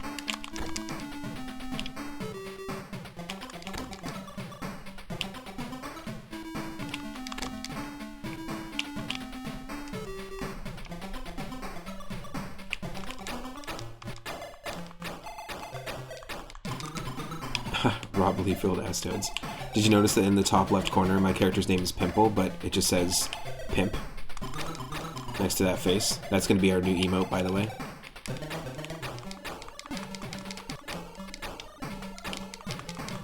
That's 100% emote worthy. Your sister's birthday is October 23rd, so you always do a combo birthday pumpkin carving. Nice. Our anniversary, me and my partner, is October 28th, and then my birthday's November 3rd, and then hers is November 20th, so we got a busy... Yeah, PINP. P-I-N-P. It should just be X3 up Mo, PINP.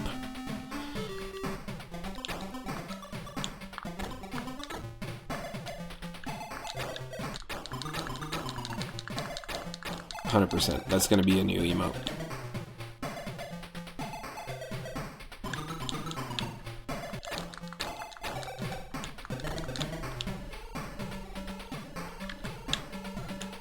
Oh shit, yeah. Shit, yeah. Shit, Josh. Yo, buddy. It's always like it's not where we are, it's where we're... Exactly.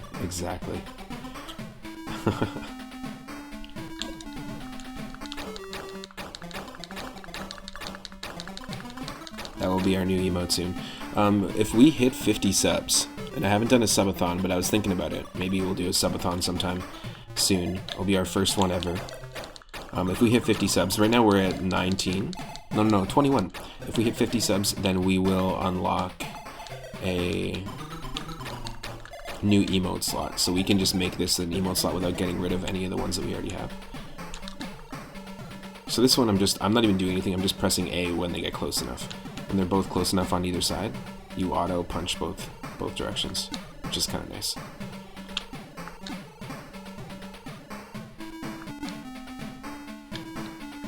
How does a subathon work? Well, basically we just set up goals. That's all there is to it. You just set up goals, and we would have stretch goals. So for example, like we would set it up and try to get, our main goal would be to get 50 to unlock the emote, and then we would have a new emote for people.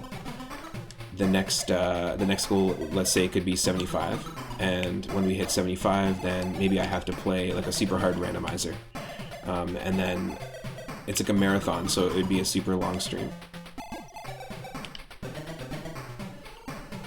But the idea is it encourages people to sub, and then once we hit like 100 subs, for example, if we do, then I have to do something else, like maybe play the game with the controller upside down, or you know, like just ridiculous kind of stuff. You can come up with anything you want, really.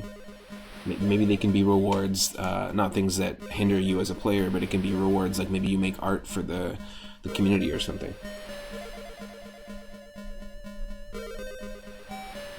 This is a pretty cool game, I'm not gonna lie, I'm really digging it. I've been really enjoying the Battletoads games in general. Well, so that's the thing. Maybe some of the tier sections can be me playing very difficult games up until we get to the next goal. And I kind of like the idea of hitting those goals up, making them like every 20 subs or every like 15 subs even. Having a lot of stretch goals be just like quicker, but I've never done it before. I've participated and I've definitely subbed to people as part of their subathons, but it'd be something interesting to do. No, I do like this. You know what? Let me do one more attempt. Let's do one more attempt.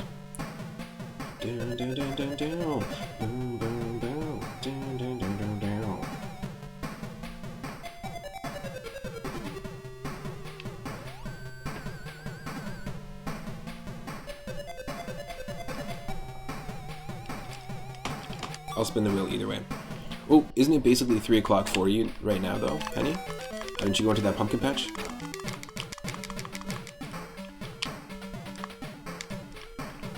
Aren't you going to the pumpkin patch? Aren't you going to the pumpkin patch? Aren't you going to the pumpkin patch? Also, if there's anyone in the chat that's not following Henny Blank, please go give them a follow. If you dug the Tetris stream that we did last night, which both Michelle and I really did, you're gonna really like Henny's channel. The bab is napping.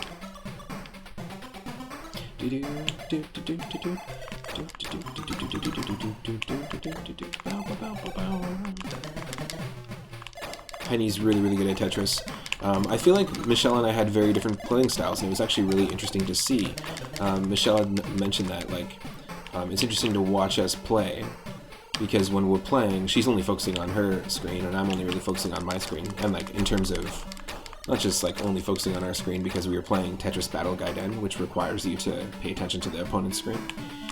But it was just interesting to see we have very drastically different styles, and it was very fun. We ended up playing Tetris Battle Gaiden for like a while, and then we ended up trying Magical Tetris Challenge, which I was really stoked on. 2-player, that's a fun one. I don't know if you've ever played that one, Henny, but it's a Disney Capcom game, but it's a licensed game for N64 and Game Boy Color. And think Tetris. It's actually like Capcom made their own official Tetris game, but it's Disney licensed. And what it does after a while is it starts to introduce non-traditional block shapes, ones that you had never seen before. They call it Magical Tetris, that's the name of the mode, so it's Magical Tetris Challenge. But it's quite good. It reminded us of playing Lego, and the pieces kind of had like a gummy Jolly Rancher look to it. It was a really cool aesthetic. I mean, most Tetris games have like a slightly... each one has its own unique little thing, right? So we were affecting each other's playfields like most Tetris games when they're in 2-player. If one person does well, then it affects the other person's playfield. But Tetris Battle Gaiden has like multiple tiered attacks for every single character, and is really, really focused on the whole battle, the whole like hindering your opponent. So much so that it really makes it feel like it's its own separate thing. Highly recommend checking it out. Also, Cellbake Streams, one of our followers and also a fellow streamer, was letting us know about the English translation. Apparently there is an English translation of Tetris Battle Gaiden. We've been playing the Super Famicom version.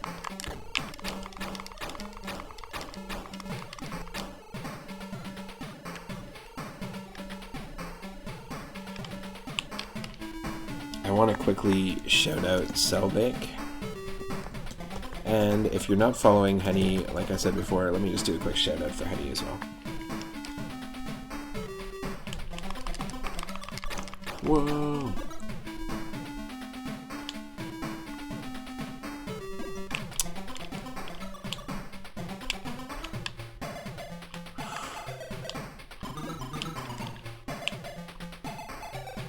Pimp. Doot, doot, doot, doot, doot, doot, doot.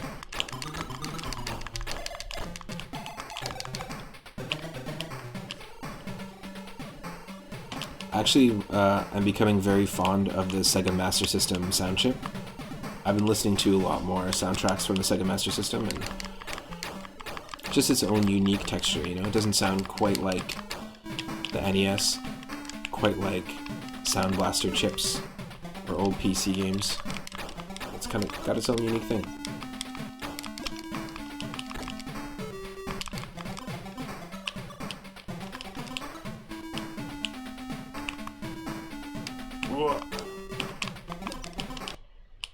Oh, that's awful.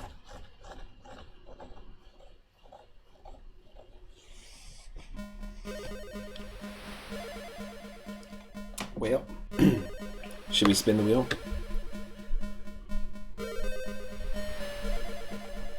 No, we have 2 more continue credits. We have 1 more continue credit.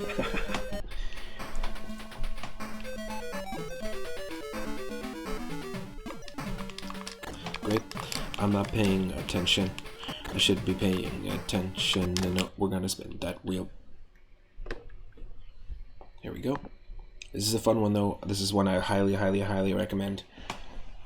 If you're looking for a fun one to play, check it out. Ooh, also, welcome to the stream, Broom Hatter. I see you've been hanging out for a little bit. Welcome, welcome.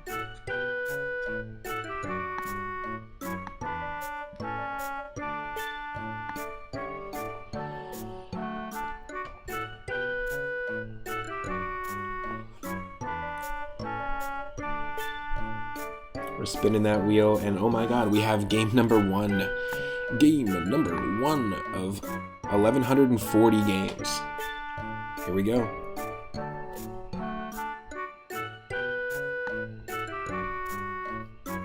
See what it is.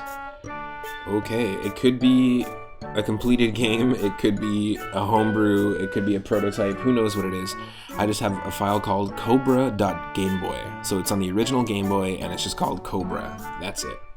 So that's our next one. Stick around for that.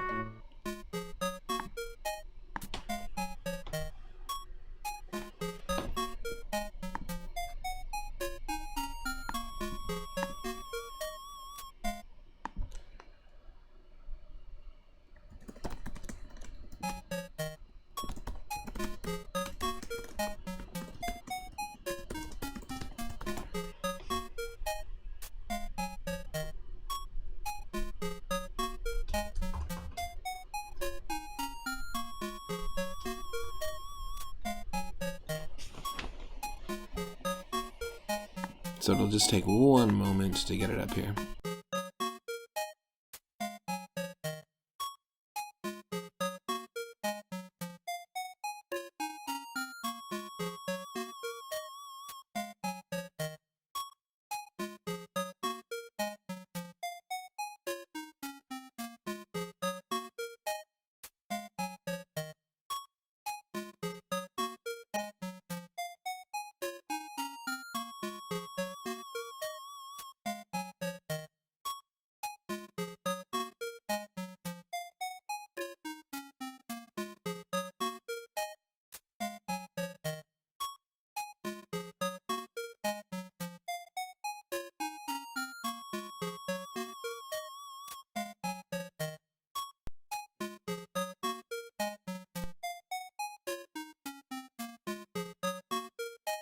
Alright, so we did play a game. It looks like it's a homebrew project. It doesn't have a title screen or anything. But we did play a game called Muffin the Alpaca this past Friday as part of our more games about eating and food Retro Roulette. And there's a lot of homebrew projects out there that exist in the world. And just for people who don't know too much about homebrew projects, when a system stops getting official games made for it, there's oftentimes small communities or large communities of people who come together, of developers, people who come up with ideas, sound designers, musicians, composers, programmers, all that stuff, artists, that come together to make their own versions of games or their own games on those systems. So all the Atari systems, Atari 5200, 2600, 7800, Game Boy Color, and Game Boy Advance, Sega Genesis, and NES have really, really rich communities of people who make homebrews. You can go to my YouTube channel right now and check out the NES homebrew streams. They're super fun. There's a lot of really cool games we've discovered. There's full-on rhythm games. There's conversions of games from Texas Instrument calculators, conversions of games from ZX Spectrum and Amiga PCs over to the NES. And then also just custom games from scratch, like full-on RPGs that are based on text-based adventures, or classic NES-style arcade games that would have totally fit in with some of the originals back in the day. So Muffin the Alpaca was like an unfinished, maybe it was just a proof of concept idea, but it was an unfinished game where you walked around a field as an alpaca, you trotted around and collected apples. So that's basically all it was. We got 100 apples, nothing happened. This looks like it's made by the same developer. It could be by the same developer. So we'll see what this actually is. I think I might keep the music going because I don't think there's music. Let's see here. So this is Cobra.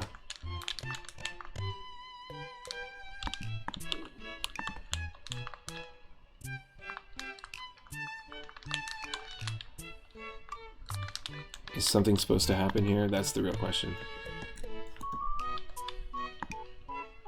I think we're supposed to be able to avoid... I'm not sure the controls actually work, but it looks like we're supposed to either avoid these snakes or jump on the snakes. Yeah, the controls are actually like just not working. There's multiple versions of this one as well. I'm not going to go through them to find a working one. It's totally fine. I just wanted to include games like this and projects and homebrews like this in the lists. They're throughout all the different retro roulettes. I'm just interested in game development. I'm interested in this kind of stuff, and a lot of these are put together as game jams or just quick little proofs of concept. So this looks like a simple, almost like a calculator style game, where you're just avoiding the snakes. And we'll spin that wheel while we're waiting here.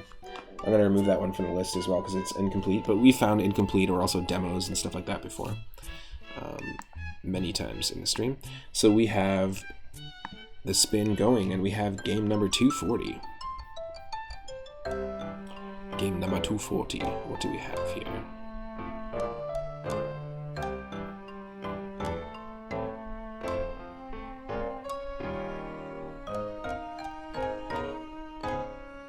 He survived for a while that time.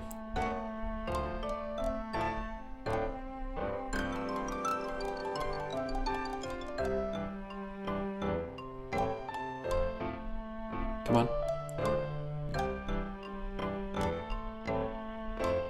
240 is Adventures of Dino Ricky on the NES. I think I played this one a long time ago, actually. I believe it's an action platformer sort of game, so stick around for that. Adventures of Dino Ricky on the original NES, coming up next.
My apologies for the loud music there. This is a game from 1989, and it was published by Hudson Soft on the NES. I think I've played this. I might have only just heard of this. I don't think I've actually played this.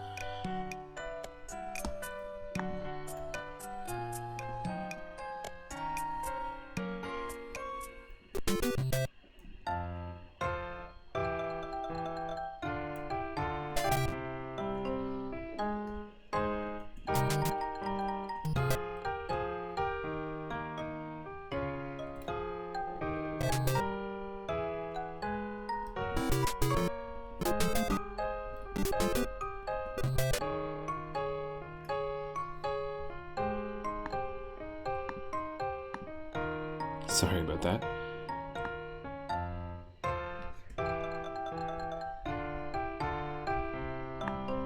Here we go.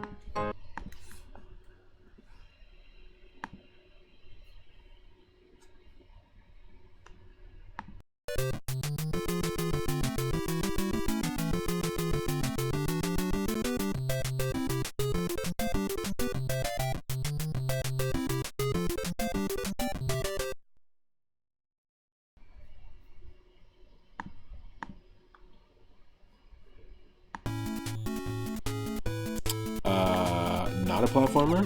What the hell? I was not prepared for this. Okay. Hold on a second here. Are you kidding me? This is like a shmup? Adventures of Dino Ricky's a shmup.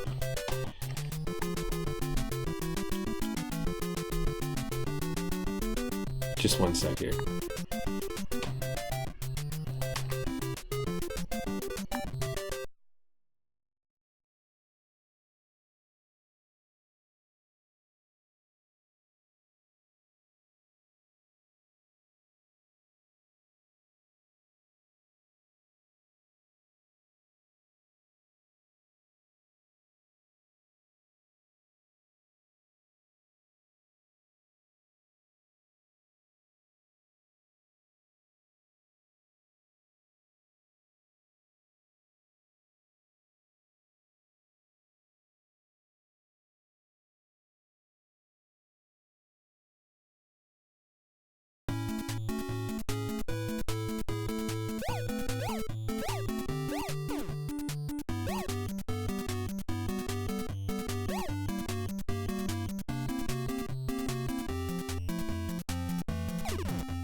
Whoa, I have crazy allergies right now. Yikes.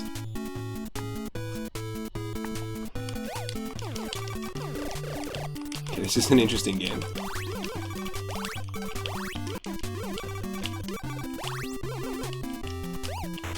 Hudson really made some interesting games back in the day on the NES, I'm not gonna lie. There's a really, really good array of games. I mean, you've got the Bomberman games, you've got the Adventure Island games.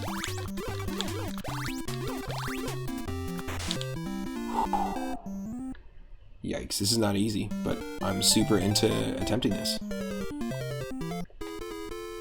Super into trying this and trying to get at it.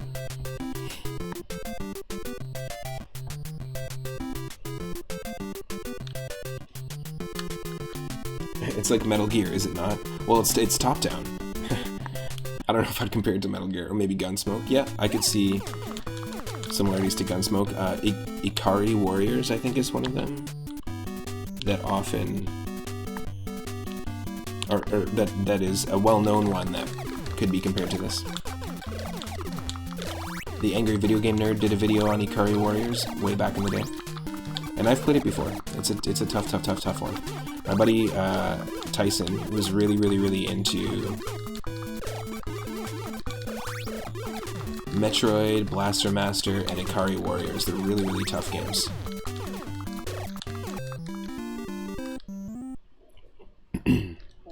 But because we're in the jungle, it has that Metal Gear vibe. And those games are very similar too, Metal Gear and Ikari Warriors, at least in aesthetic. I always associate them together in my head, even though they're not necessarily... I don't think Ikari Warriors is Konami. Is it, I'm noticing that the game seems a bit loud. Is it a little overtaken my voice here, or is everything nice and crystal clear?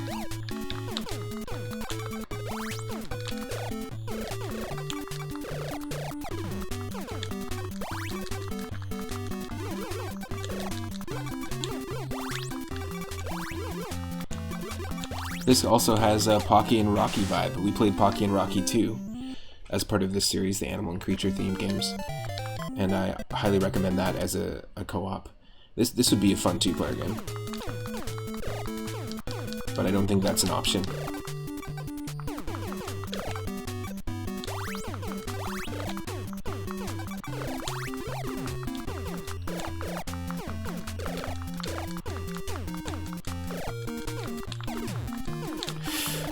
Shoot. That is tough. You had a mislabeled Ikari Warriors. Nice.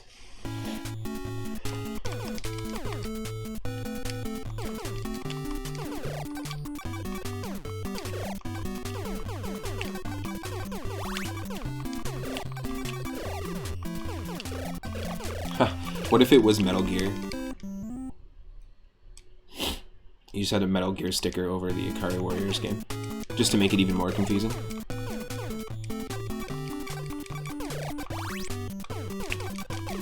Oh shit, they can shoot backwards. Oh my god. These prehistoric bugs are ridiculous.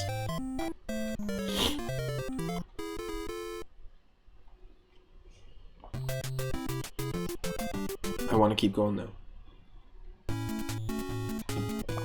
Damn you, Hada-san!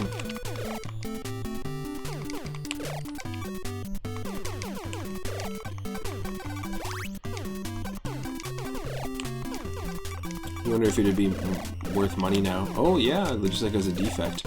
I know there's all sorts of different people, ridiculous, you know, putting ridiculous prices and values on different versions of games. I believe I saw on Twitter that somebody several months ago sold a copy.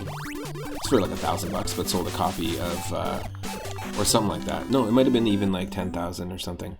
But they sold a copy of the, or bought a copy of the Super Mario Bros. 3 on NES, like the original box art. And for some reason, this version was just really expensive. Well, it turns out there's like a very, very small, limited amount of, like, different versions of the box where the 3 in Super Mario Bros. 3 is actually in a different location. It's like super, super subtle. You barely even notice it. But it was a rare, mislabeled box. Not mislabeled, it was just like part of a limited run near the end of the game being put out there. Something super simple. Pretty cool though. Same things happening with Pokemon cards as well. Lots of people who hold onto their Pokemon cards. Like original ones if they're in really good shape. You have the Zelda games for Game Boy Color in box with manual in good condition. They're worth like $350 as a trio. Nice. Those are some fantastic games to have in great condition as well too. You talking about the Oracle of Ages and Seasons? Oh my god. These damn bullet hell games. Like, this is not my cup of tea in terms of skill level. I'm not good at these bullet hell games. I'm like scratching myself right now. Got an itch. However, a game like Parodius or Gradius, like a side-scrolling shoot 'em up, for some reason I have much better time with it. Maybe we can just like rotate the screen 90 degrees and see what happens. You also have the Final Fantasy Legend games on Game Boy. Nice. Those are great. Or Final Fantasy Adventures. Ooh. Ooh. Is there a difference between Final Fantasy Adventure and Final Fantasy Legend? If so, please tell me. I know that I think Final Fantasy Adventure is the very first Mana game, and it got remade later on as Sword of Mana, and then got remade again recently. But that eventually became, they did like a sequel to that, and that evolved into the Secret of Mana series, and the Legend of Mana, and all that, all those other games. We're going to spin that wheel for Grandmaster Farmer here, so let's see what we're going to get. Spin the wheel. That was Adventures of Dino Ricky. Really cool game, though. Did not expect that to be a shoot 'em up. Hudson, constantly surprising us. We have game number 570. Game number 570.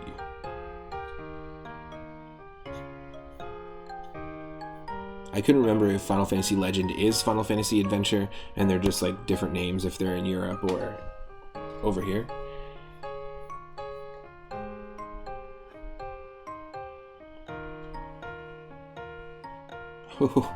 Cool. We got Battletoads again, but we got the okay, we have a prototype of Battletoads on the Game Boy Advance. I'm super into that. So that we're back to the Toads.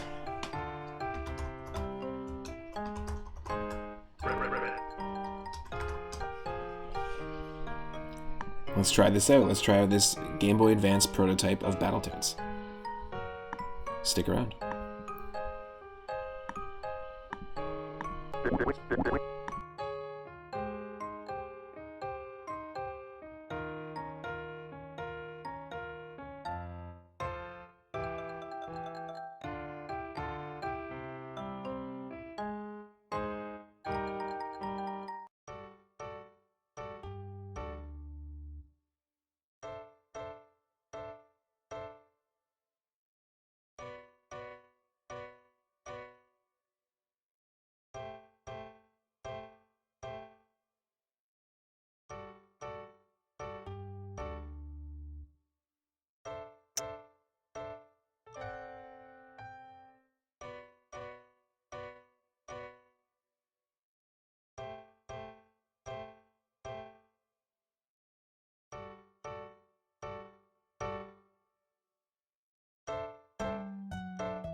Oh my god. Okay.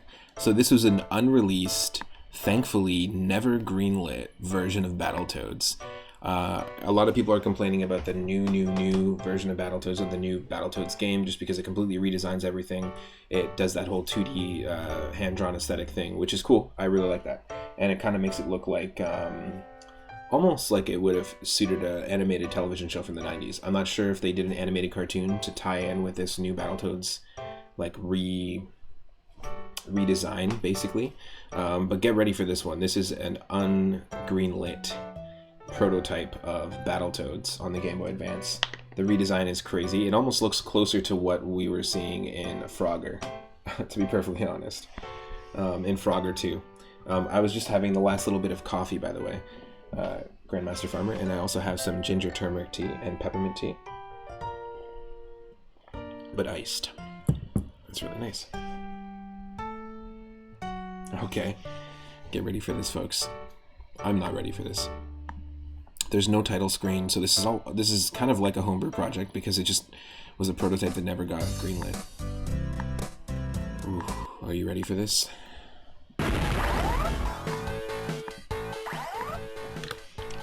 So this is supposed to be a redesign of Battletoads, folks, that never got greenlit.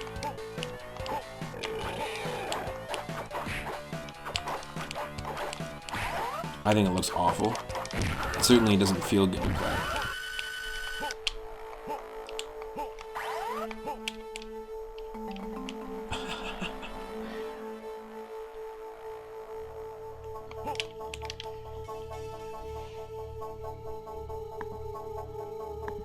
So thankfully this never came out.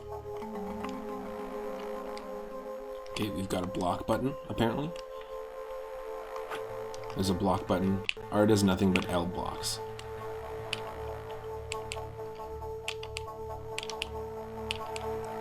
The legs are awful. The legs, bro, the legs. This is also awful, like you can't do the charge.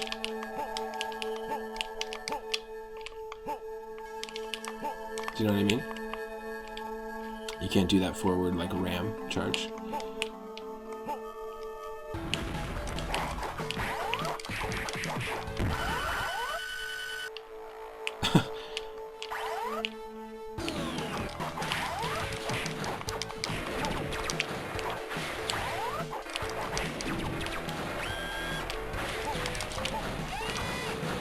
Show me your hall pass. It's like the robot from RoboCop.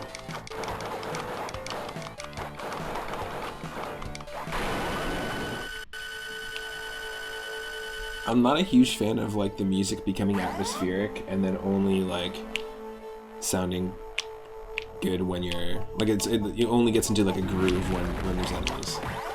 That's a little bit weird. And Double Dragon 2 does this exact style of song way better. I don't know what it was about these like redesigns in the Game Boy Advance era. Clearly they only designed one boss.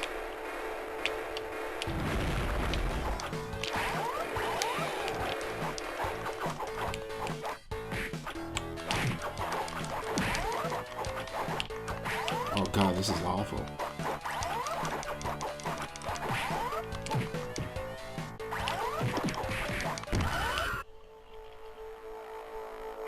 Look, I'm not even...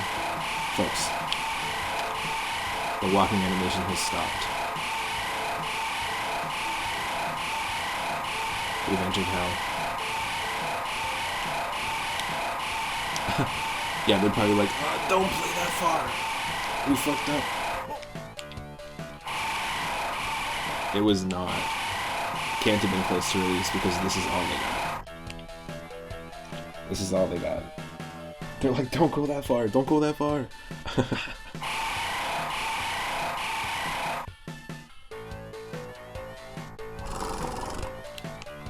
This is awful. That was Battletoads, folks. That was a thankfully not greenlit Battletoads on the Game Boy Advance. That would have been quite the waste. Well, let's spin that wheel. Thank you, Grandmaster Farmer, for another wheel spin here. for saving us. Game number 665. Ooh, so close.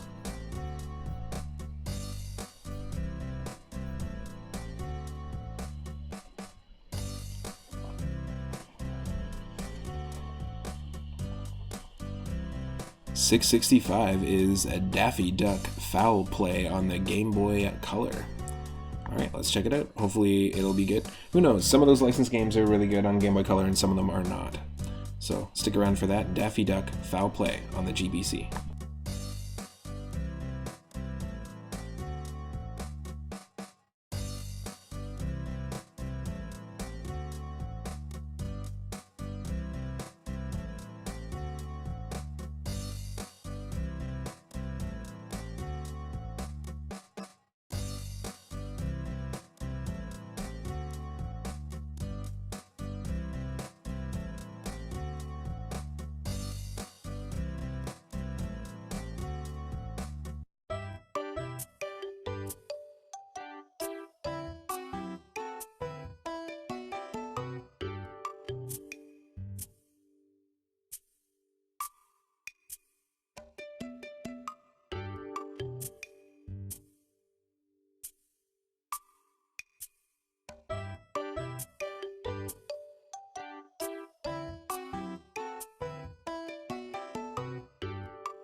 Okay, we've got Daffy Duck Foul Play from 1999 on the Game Boy Color.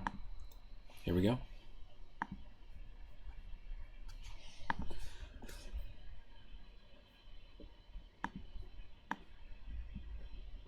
Ooh, it's by Sunsoft.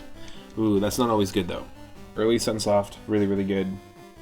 Late era, late 90s, Sunsoft, not so great. They did do a lot of licensed Looney Tunes games. We did play the Marvin Missions, Daffy Duck, the Marvin Missions. It was actually played that and Jungle Book on the Sega Genesis. Marvin Missions was on Super Nintendo, and that was a platformer based off of the Duck Dodgers, sci-fi themed Daffy Duck cartoons. And that was actually a pretty decent game. That's actually episode 1 of the animal and creature themed Retro Roulette.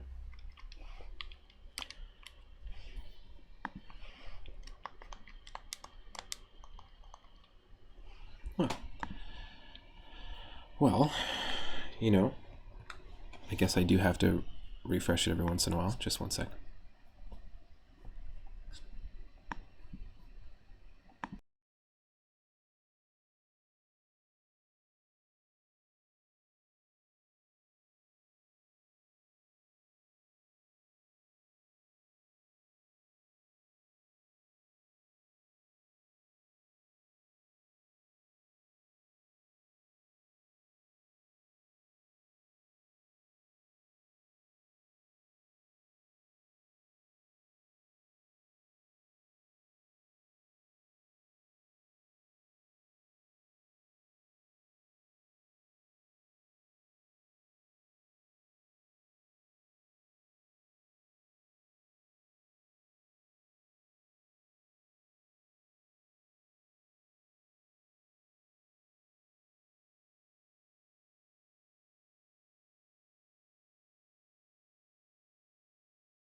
Okay, thanks for bearing with me here.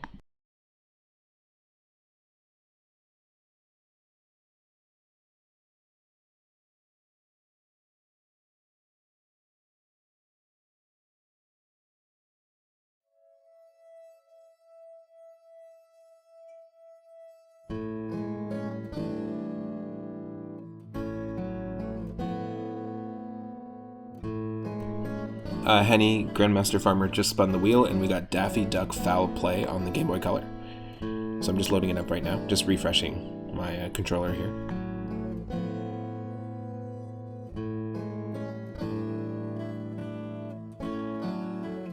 You're about to go pumpkin. You're gonna buy one and name it Pimp. P-I-N-P. A Pimpkin. Have fun. It should be fun.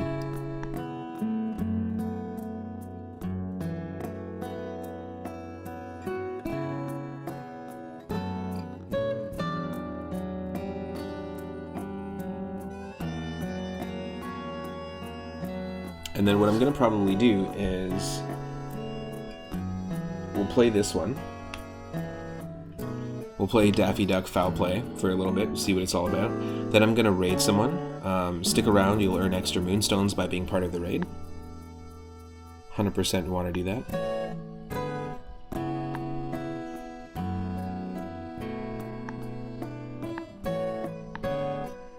And then at 6:30 p.m. Pacific tonight, we're going to be continuing our viewer request Retro Sundays, and I'm going to be playing Toy Story on the Super Nintendo that was redeemed by Stegosaurus McCartney, one of our mods. Then we've also got Looney Tunes on the Game Boy Color, so we'll be playing another Looney Tunes themed Game Boy Color game, redeemed by Cyphers, a friend of the channel. And then we've got Clock Tower, an English translation of Clock Tower. Thank you to Cell Bake Streams for helping me with that one, and also that one was redeemed by Henny Blank, another one of our mods, an awesome streamer. And then after that we've got Ghoul Patrol on the Super Nintendo. So we'll be playing probably those 4 games tonight. And every single Sunday we tackle the queue, so I'll continue playing them in the order that they're redeemed. You can also redeem games now. It's finally officially open. The queue was closed for about 4 weeks, but now it is open. So for 4,200 moonstones, you can redeem to like add any game to the list. I'll message you on Twitch to let you know what day we're playing your game. And let's just take a look at what we have. Yeah, Toy Story, Looney Tunes, Clock Tower, and Ghoul Patrol. Then after that, if we have time tonight, we'll sneak in Casper on the Super Nintendo, which was also redeemed by Stegosaurus McCartney. Then next Sunday, we're going to be starting with Digibeats, which is a game that was actually made on the Atari 2600 this year for, I don't know if it was like a game jam or a competition, but it was made by a Cardboard Box, one of our followers who's also a homebrewed developer themselves, and was the creator of Hyperbeats, a fantastic NES rhythm game that came out this year. Definitely worth checking out, Hyperbeats with a Z. So we're going to be playing the Atari 2600 homebrew rhythm game. That's next Sunday with Chippendale 2 on the NES, The Great Battle 4, a Super Famicom game, and Yoshi's Cookie doing a two-player co-op with my partner Michelle. So, should be pretty fun. I'm really stoked when people add games to the list as well. I've discovered a ton of games just through the viewer request night.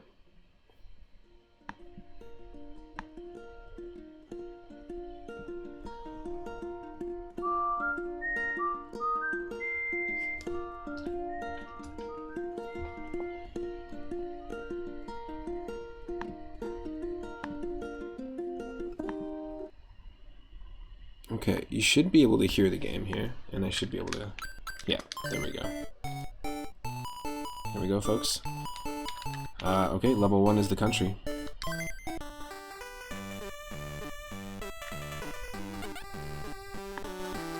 Oh my god, the fluidity of the animation here. Look at how much effort they put into his idle animation. Holy shit.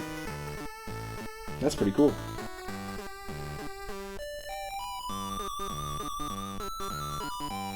No, I wasn't being silent this whole time. This is badass. I was actually just talking about the games I'm going to be playing tonight for viewer request night. Oh my god. Okay, I love the animations in this. This is great. Very, very fluid. Very well done.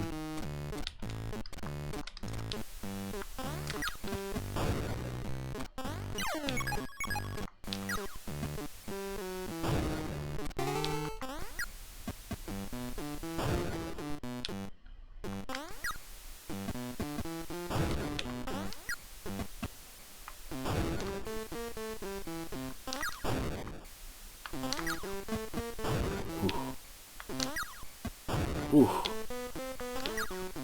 Yes. That's an amazing eating animation. I gotta say, I'm super into this.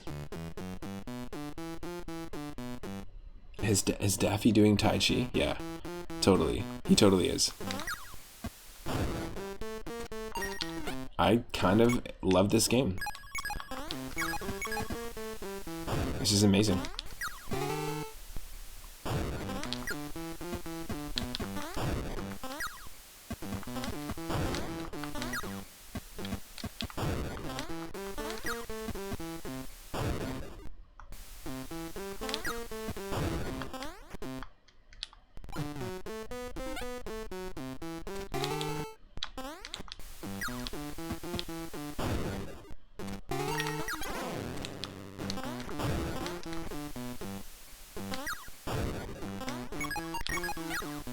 This is cool. It's not janky at all, it's super fluid, it has its own unique feel to it, and the animations look great.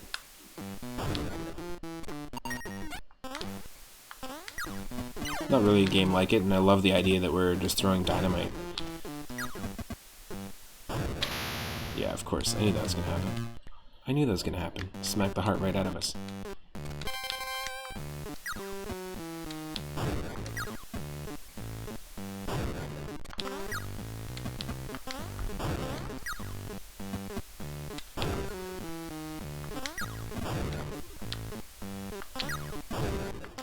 Pizza.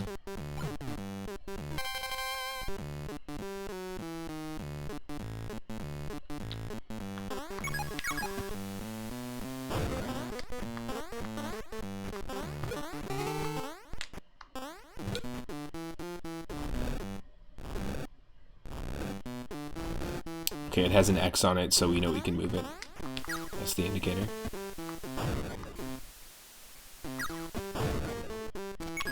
I'm loving that eating animation. That's great.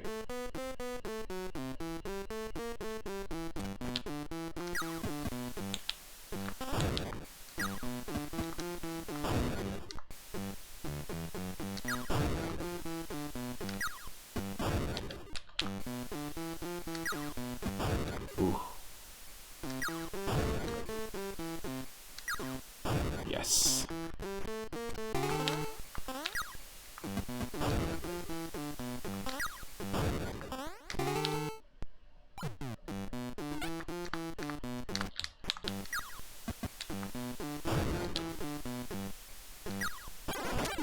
Holy shit, that was brutal.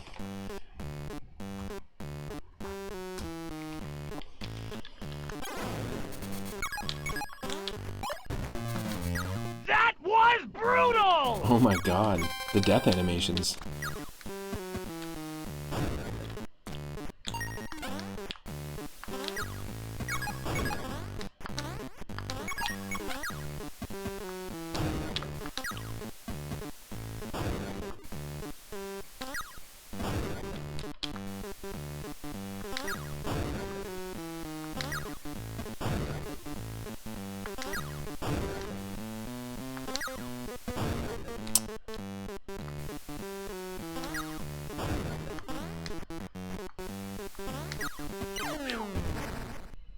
If you were a duck, the slices would seem larger.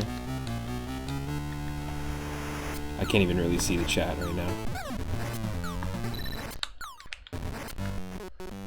Alright, this is like... You know what I love?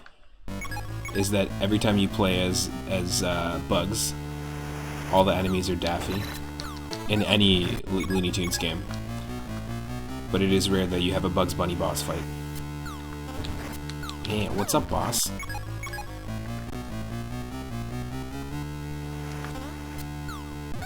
Oh, shit balls.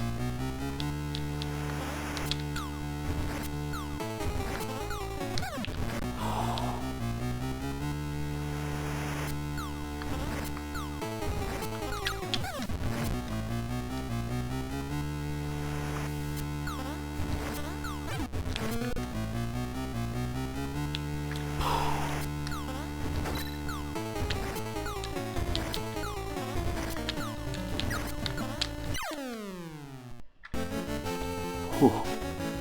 Wow, look at this animation. This is amazing. This is really, really well done.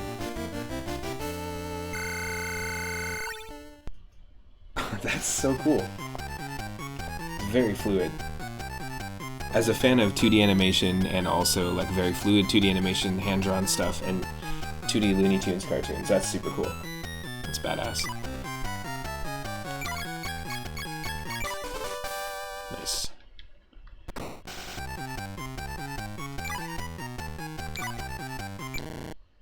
Ooh, that's nightmarish.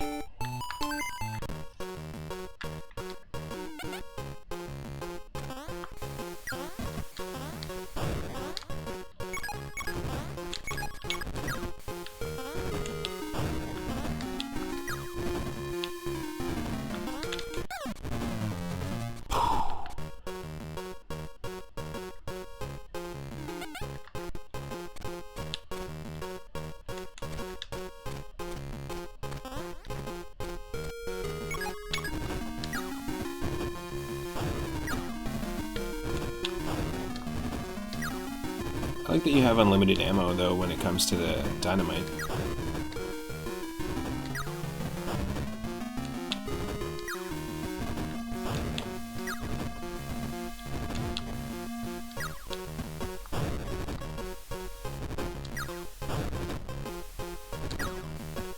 Oh. Oh. Even that was cool. Just the falling animation. Oh, sweet. My partner's home. Michelle is home. Oh my god. Okay, I was not ready for that.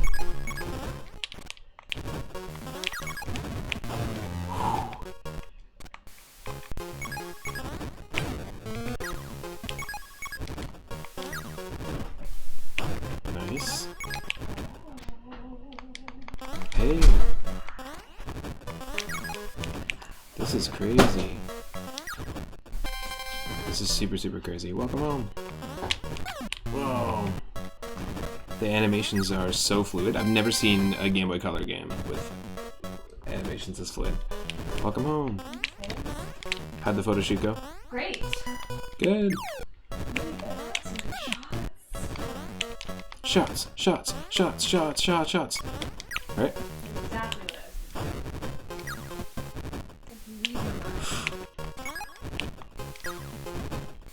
was. Oh my, oh, come on.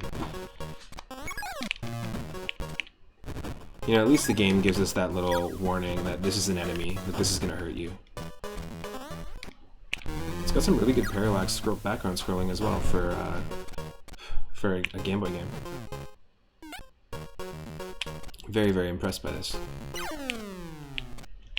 I'm 100% gonna recommend this to people who are looking for a Game Boy Advance game. Oh my god. Or Game Boy Color game. Holy shit, yes. This is nuts.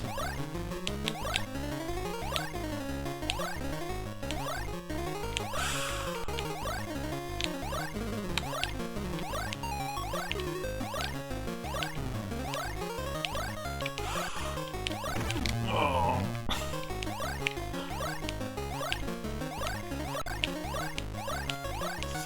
We got some Battletoads vibes right here.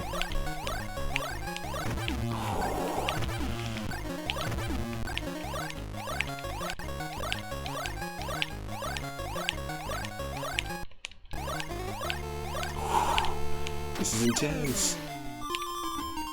Speaking of liquid, even this too. Oh my god. I'm sorry. I'm just like, I'm very, very stoked about this game. It's really, really well done.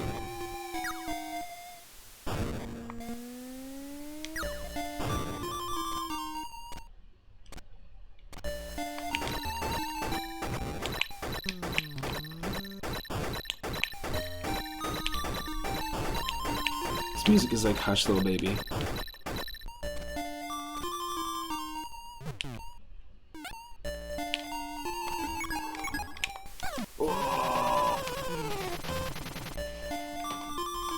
Oh, that didn't totally kill me, thankfully.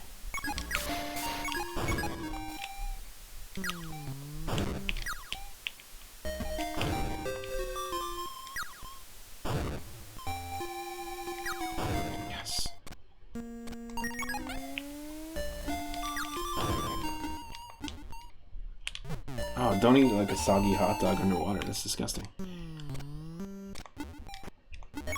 I'll eat just about anything. Oop.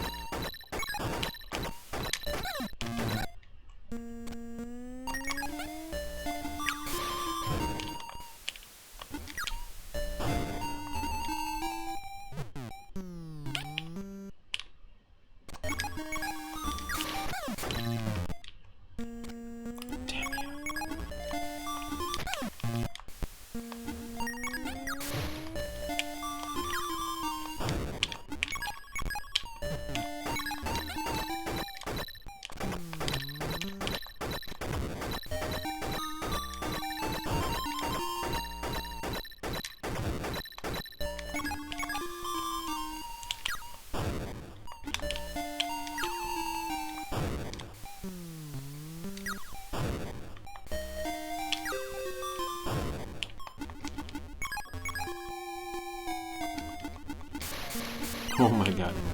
Okay. Challenger approaches. Bugs really wants to fuck with us. Wow.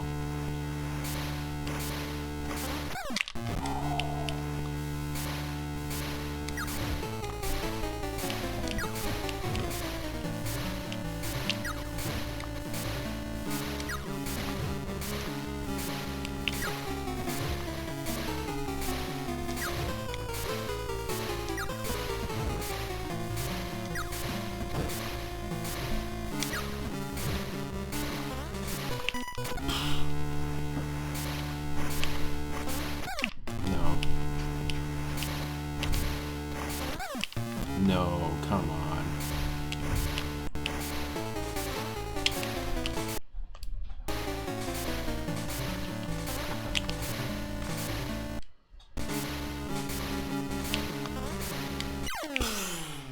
It's not even a boss battle, it's just like a obstacle course kind of.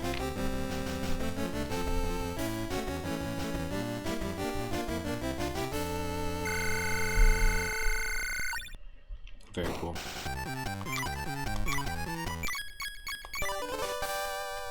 Oh, it gives you a second chance if you get 2 of them right. Nice.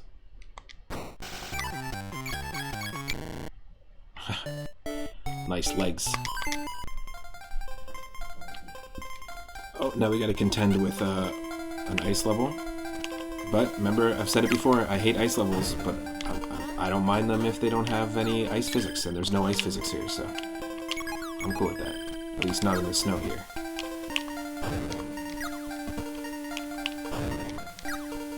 Ooh, the background has a little bit of like a Yoshi's Island aesthetic. This is really cool.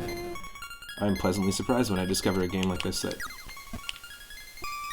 just ticks all the boxes.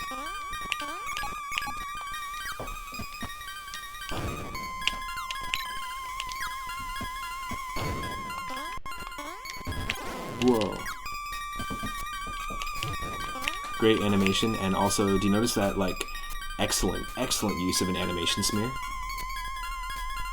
Where you've got one of the frames of the bear is actually got his hand in 2 positions and they're smeared together, or blended together. Really, really good use of it, but there's also something going on there with the animation. You only see that for, like, half the amount of time. So you see every other frame. Let's say you see every other frame like three times, or for 3 frames, so to speak. They made it so you only see that one for 1, so it's like super quick. All sorts of little interesting animation techniques. You can take it, yeah, go for it.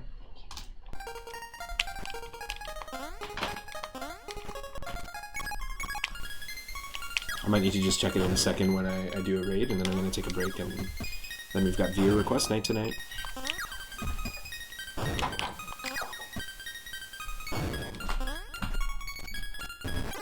Oh, another one. I like that you can just jump over them too.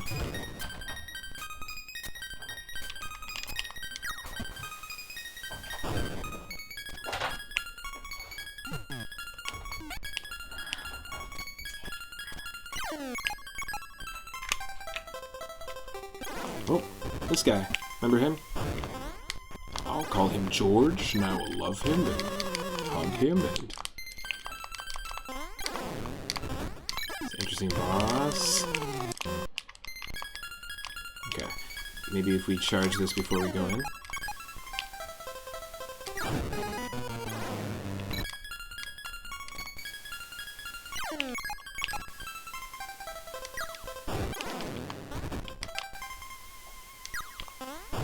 Yes. Yes. Oh no.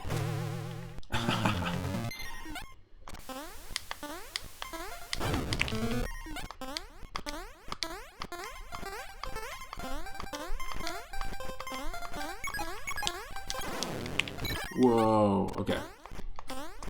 This is actually super unique. A very, very cool way to handle ice physics is the ice auto kills you if you stay on it for too long. Yes. There we go. That's super cool. Wow, it's actually an ice level that I really liked. The design is really got me here.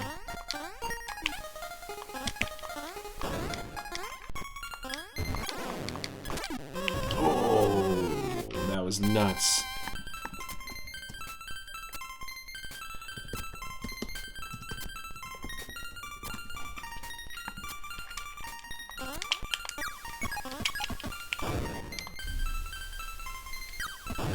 It's fight!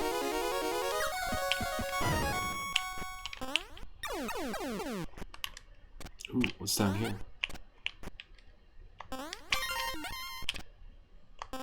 That was brutal!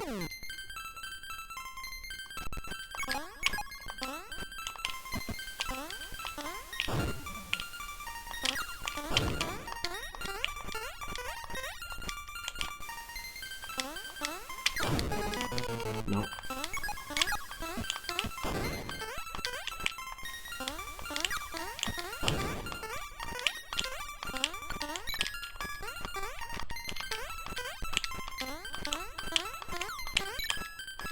Yes.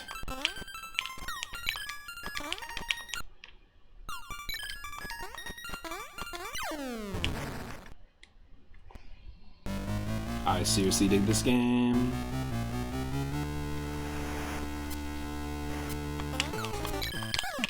Whoa, shitballs. Okay, he's throwing snowballs at us.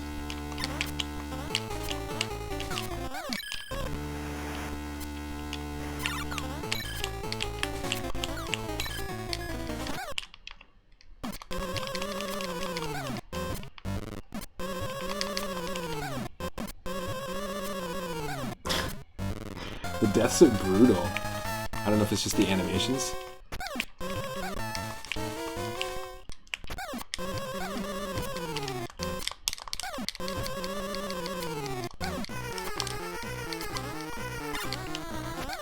No.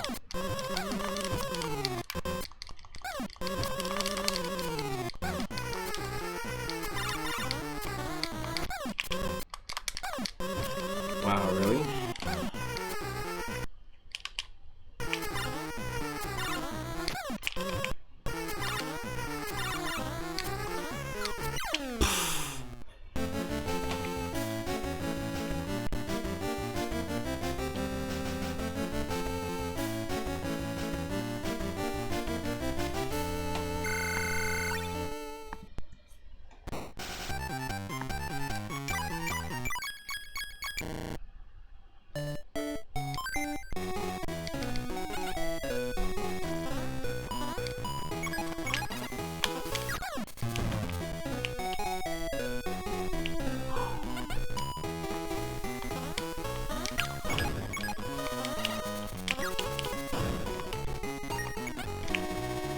I love a game where you can huck a stick of dynamite at a bat and it actually works.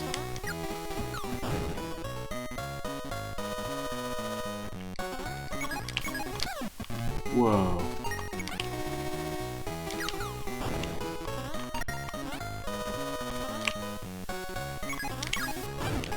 Yes. But we died too. Oh, we didn't die. Oh, we did die. Actually, we lost a life. It just respawns you in the same spot, thankfully.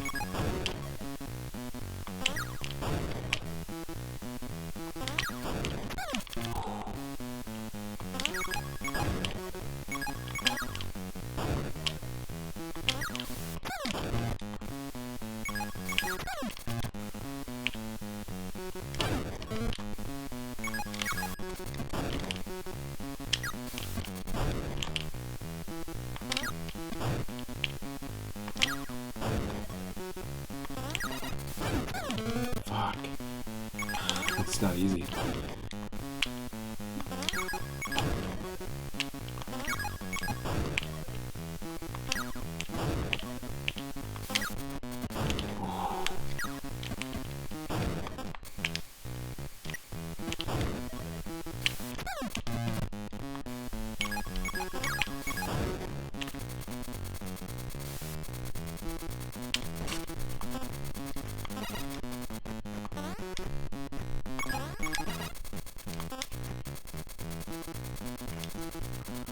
We'll just sneak by.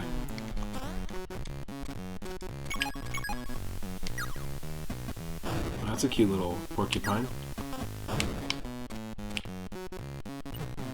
A porcupine carrying a chocolate eclair.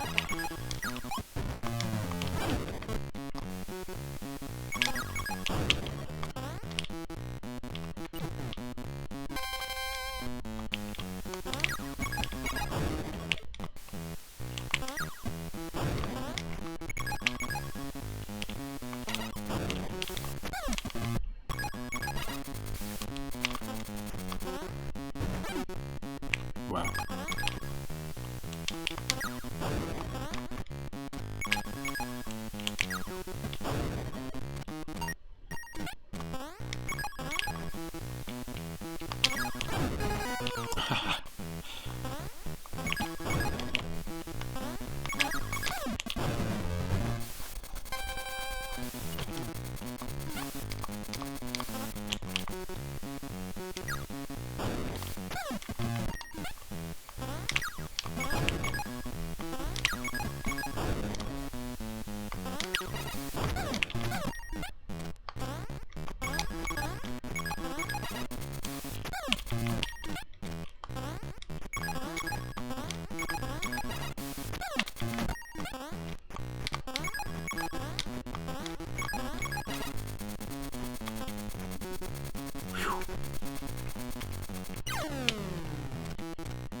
Oh, holy shit.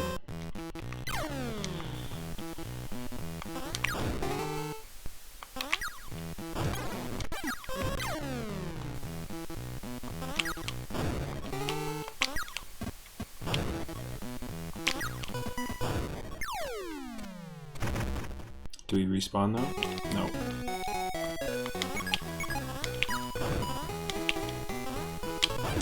Oh, it does take you back, and the death did count.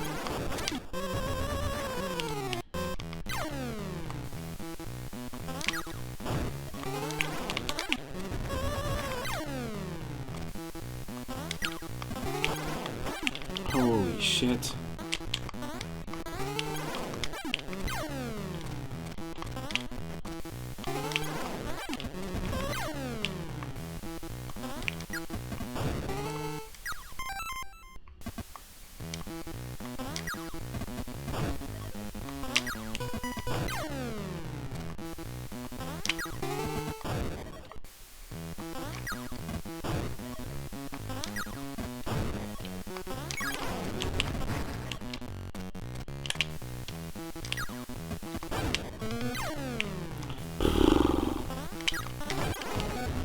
Sure, just go, go, go, go, go. Get up and go. Ah, what a dumb. Cat in the head time after time.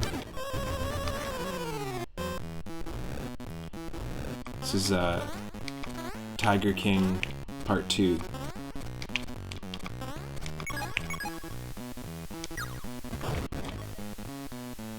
I like that we have piranha plants in this game for some reason. Totally cool for that to happen. Sunsoft put this together. Again, I have to commend them. They do a fantastic job when it comes to Game Boy and NES games. They are really, really, really good, whether it's licensed or not. Even though that Batman one was a little janky and really difficult for us to move around in, but we gotta eat. It was still quite a good game.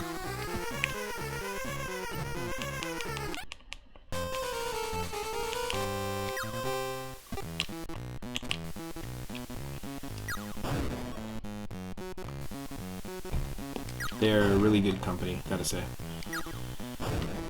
Did a lot of great stuff. Oh, oh.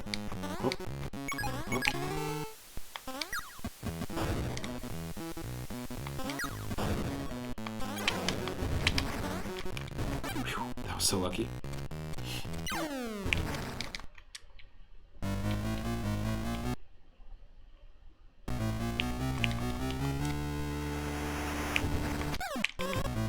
Wow.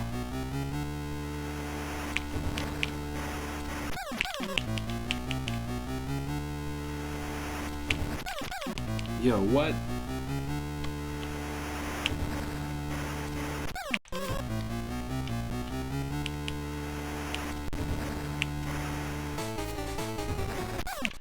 What the f...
Wow, wow, wow.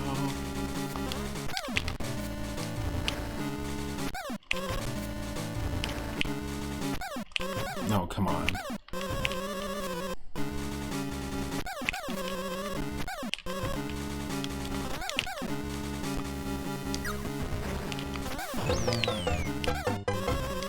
Oh, this is so tough.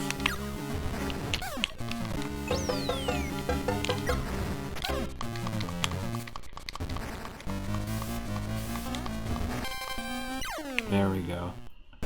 Ooh.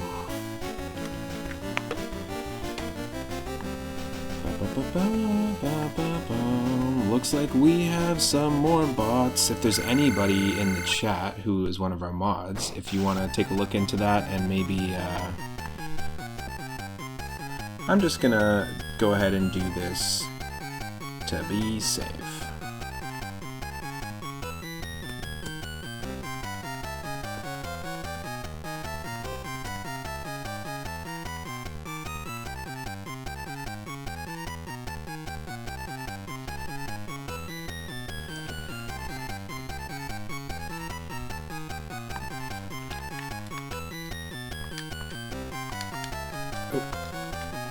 Did my controller die? It looks like it did.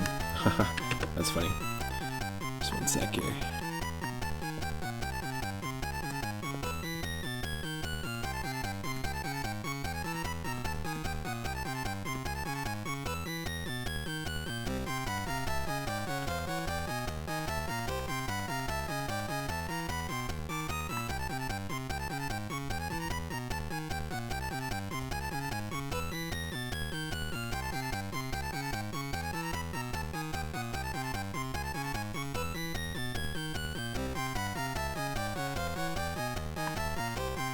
That's so funny. Well, the controller died.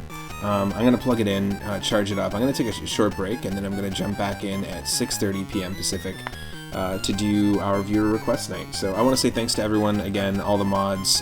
Thank you to Zombie Paper for helping us out with the bots. Also, thank you to I Am a T-Rex for the recent follow. Thank you to everyone that's been hanging out on the regular and spinning the wheel. I'll see everyone in, if you're watching on YouTube, I'll see you in the next part. Which is episode 9 of the Animal and Creature Retro Roulette stream. And today at 6:30 we'll be starting with Toy Story on the Super Nintendo, Looney Tunes on the Game Boy Color, Clock Tower translated to English, which is a survival horror game on the Super Nintendo, and some Ghoul Patrol. If we can fit in Casper, we can. I'll try to do it so we got like 3 spooky games in a row.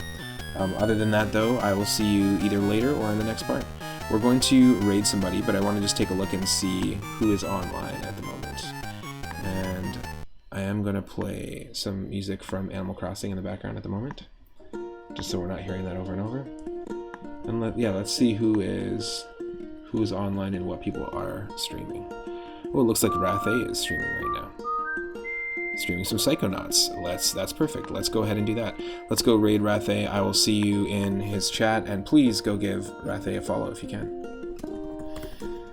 We do a regular co-op every single week where we attempt Nuzlocke challenges, co-op Nuzlocke challenges of randomized Pokemon games or Pokemon ROM hacks.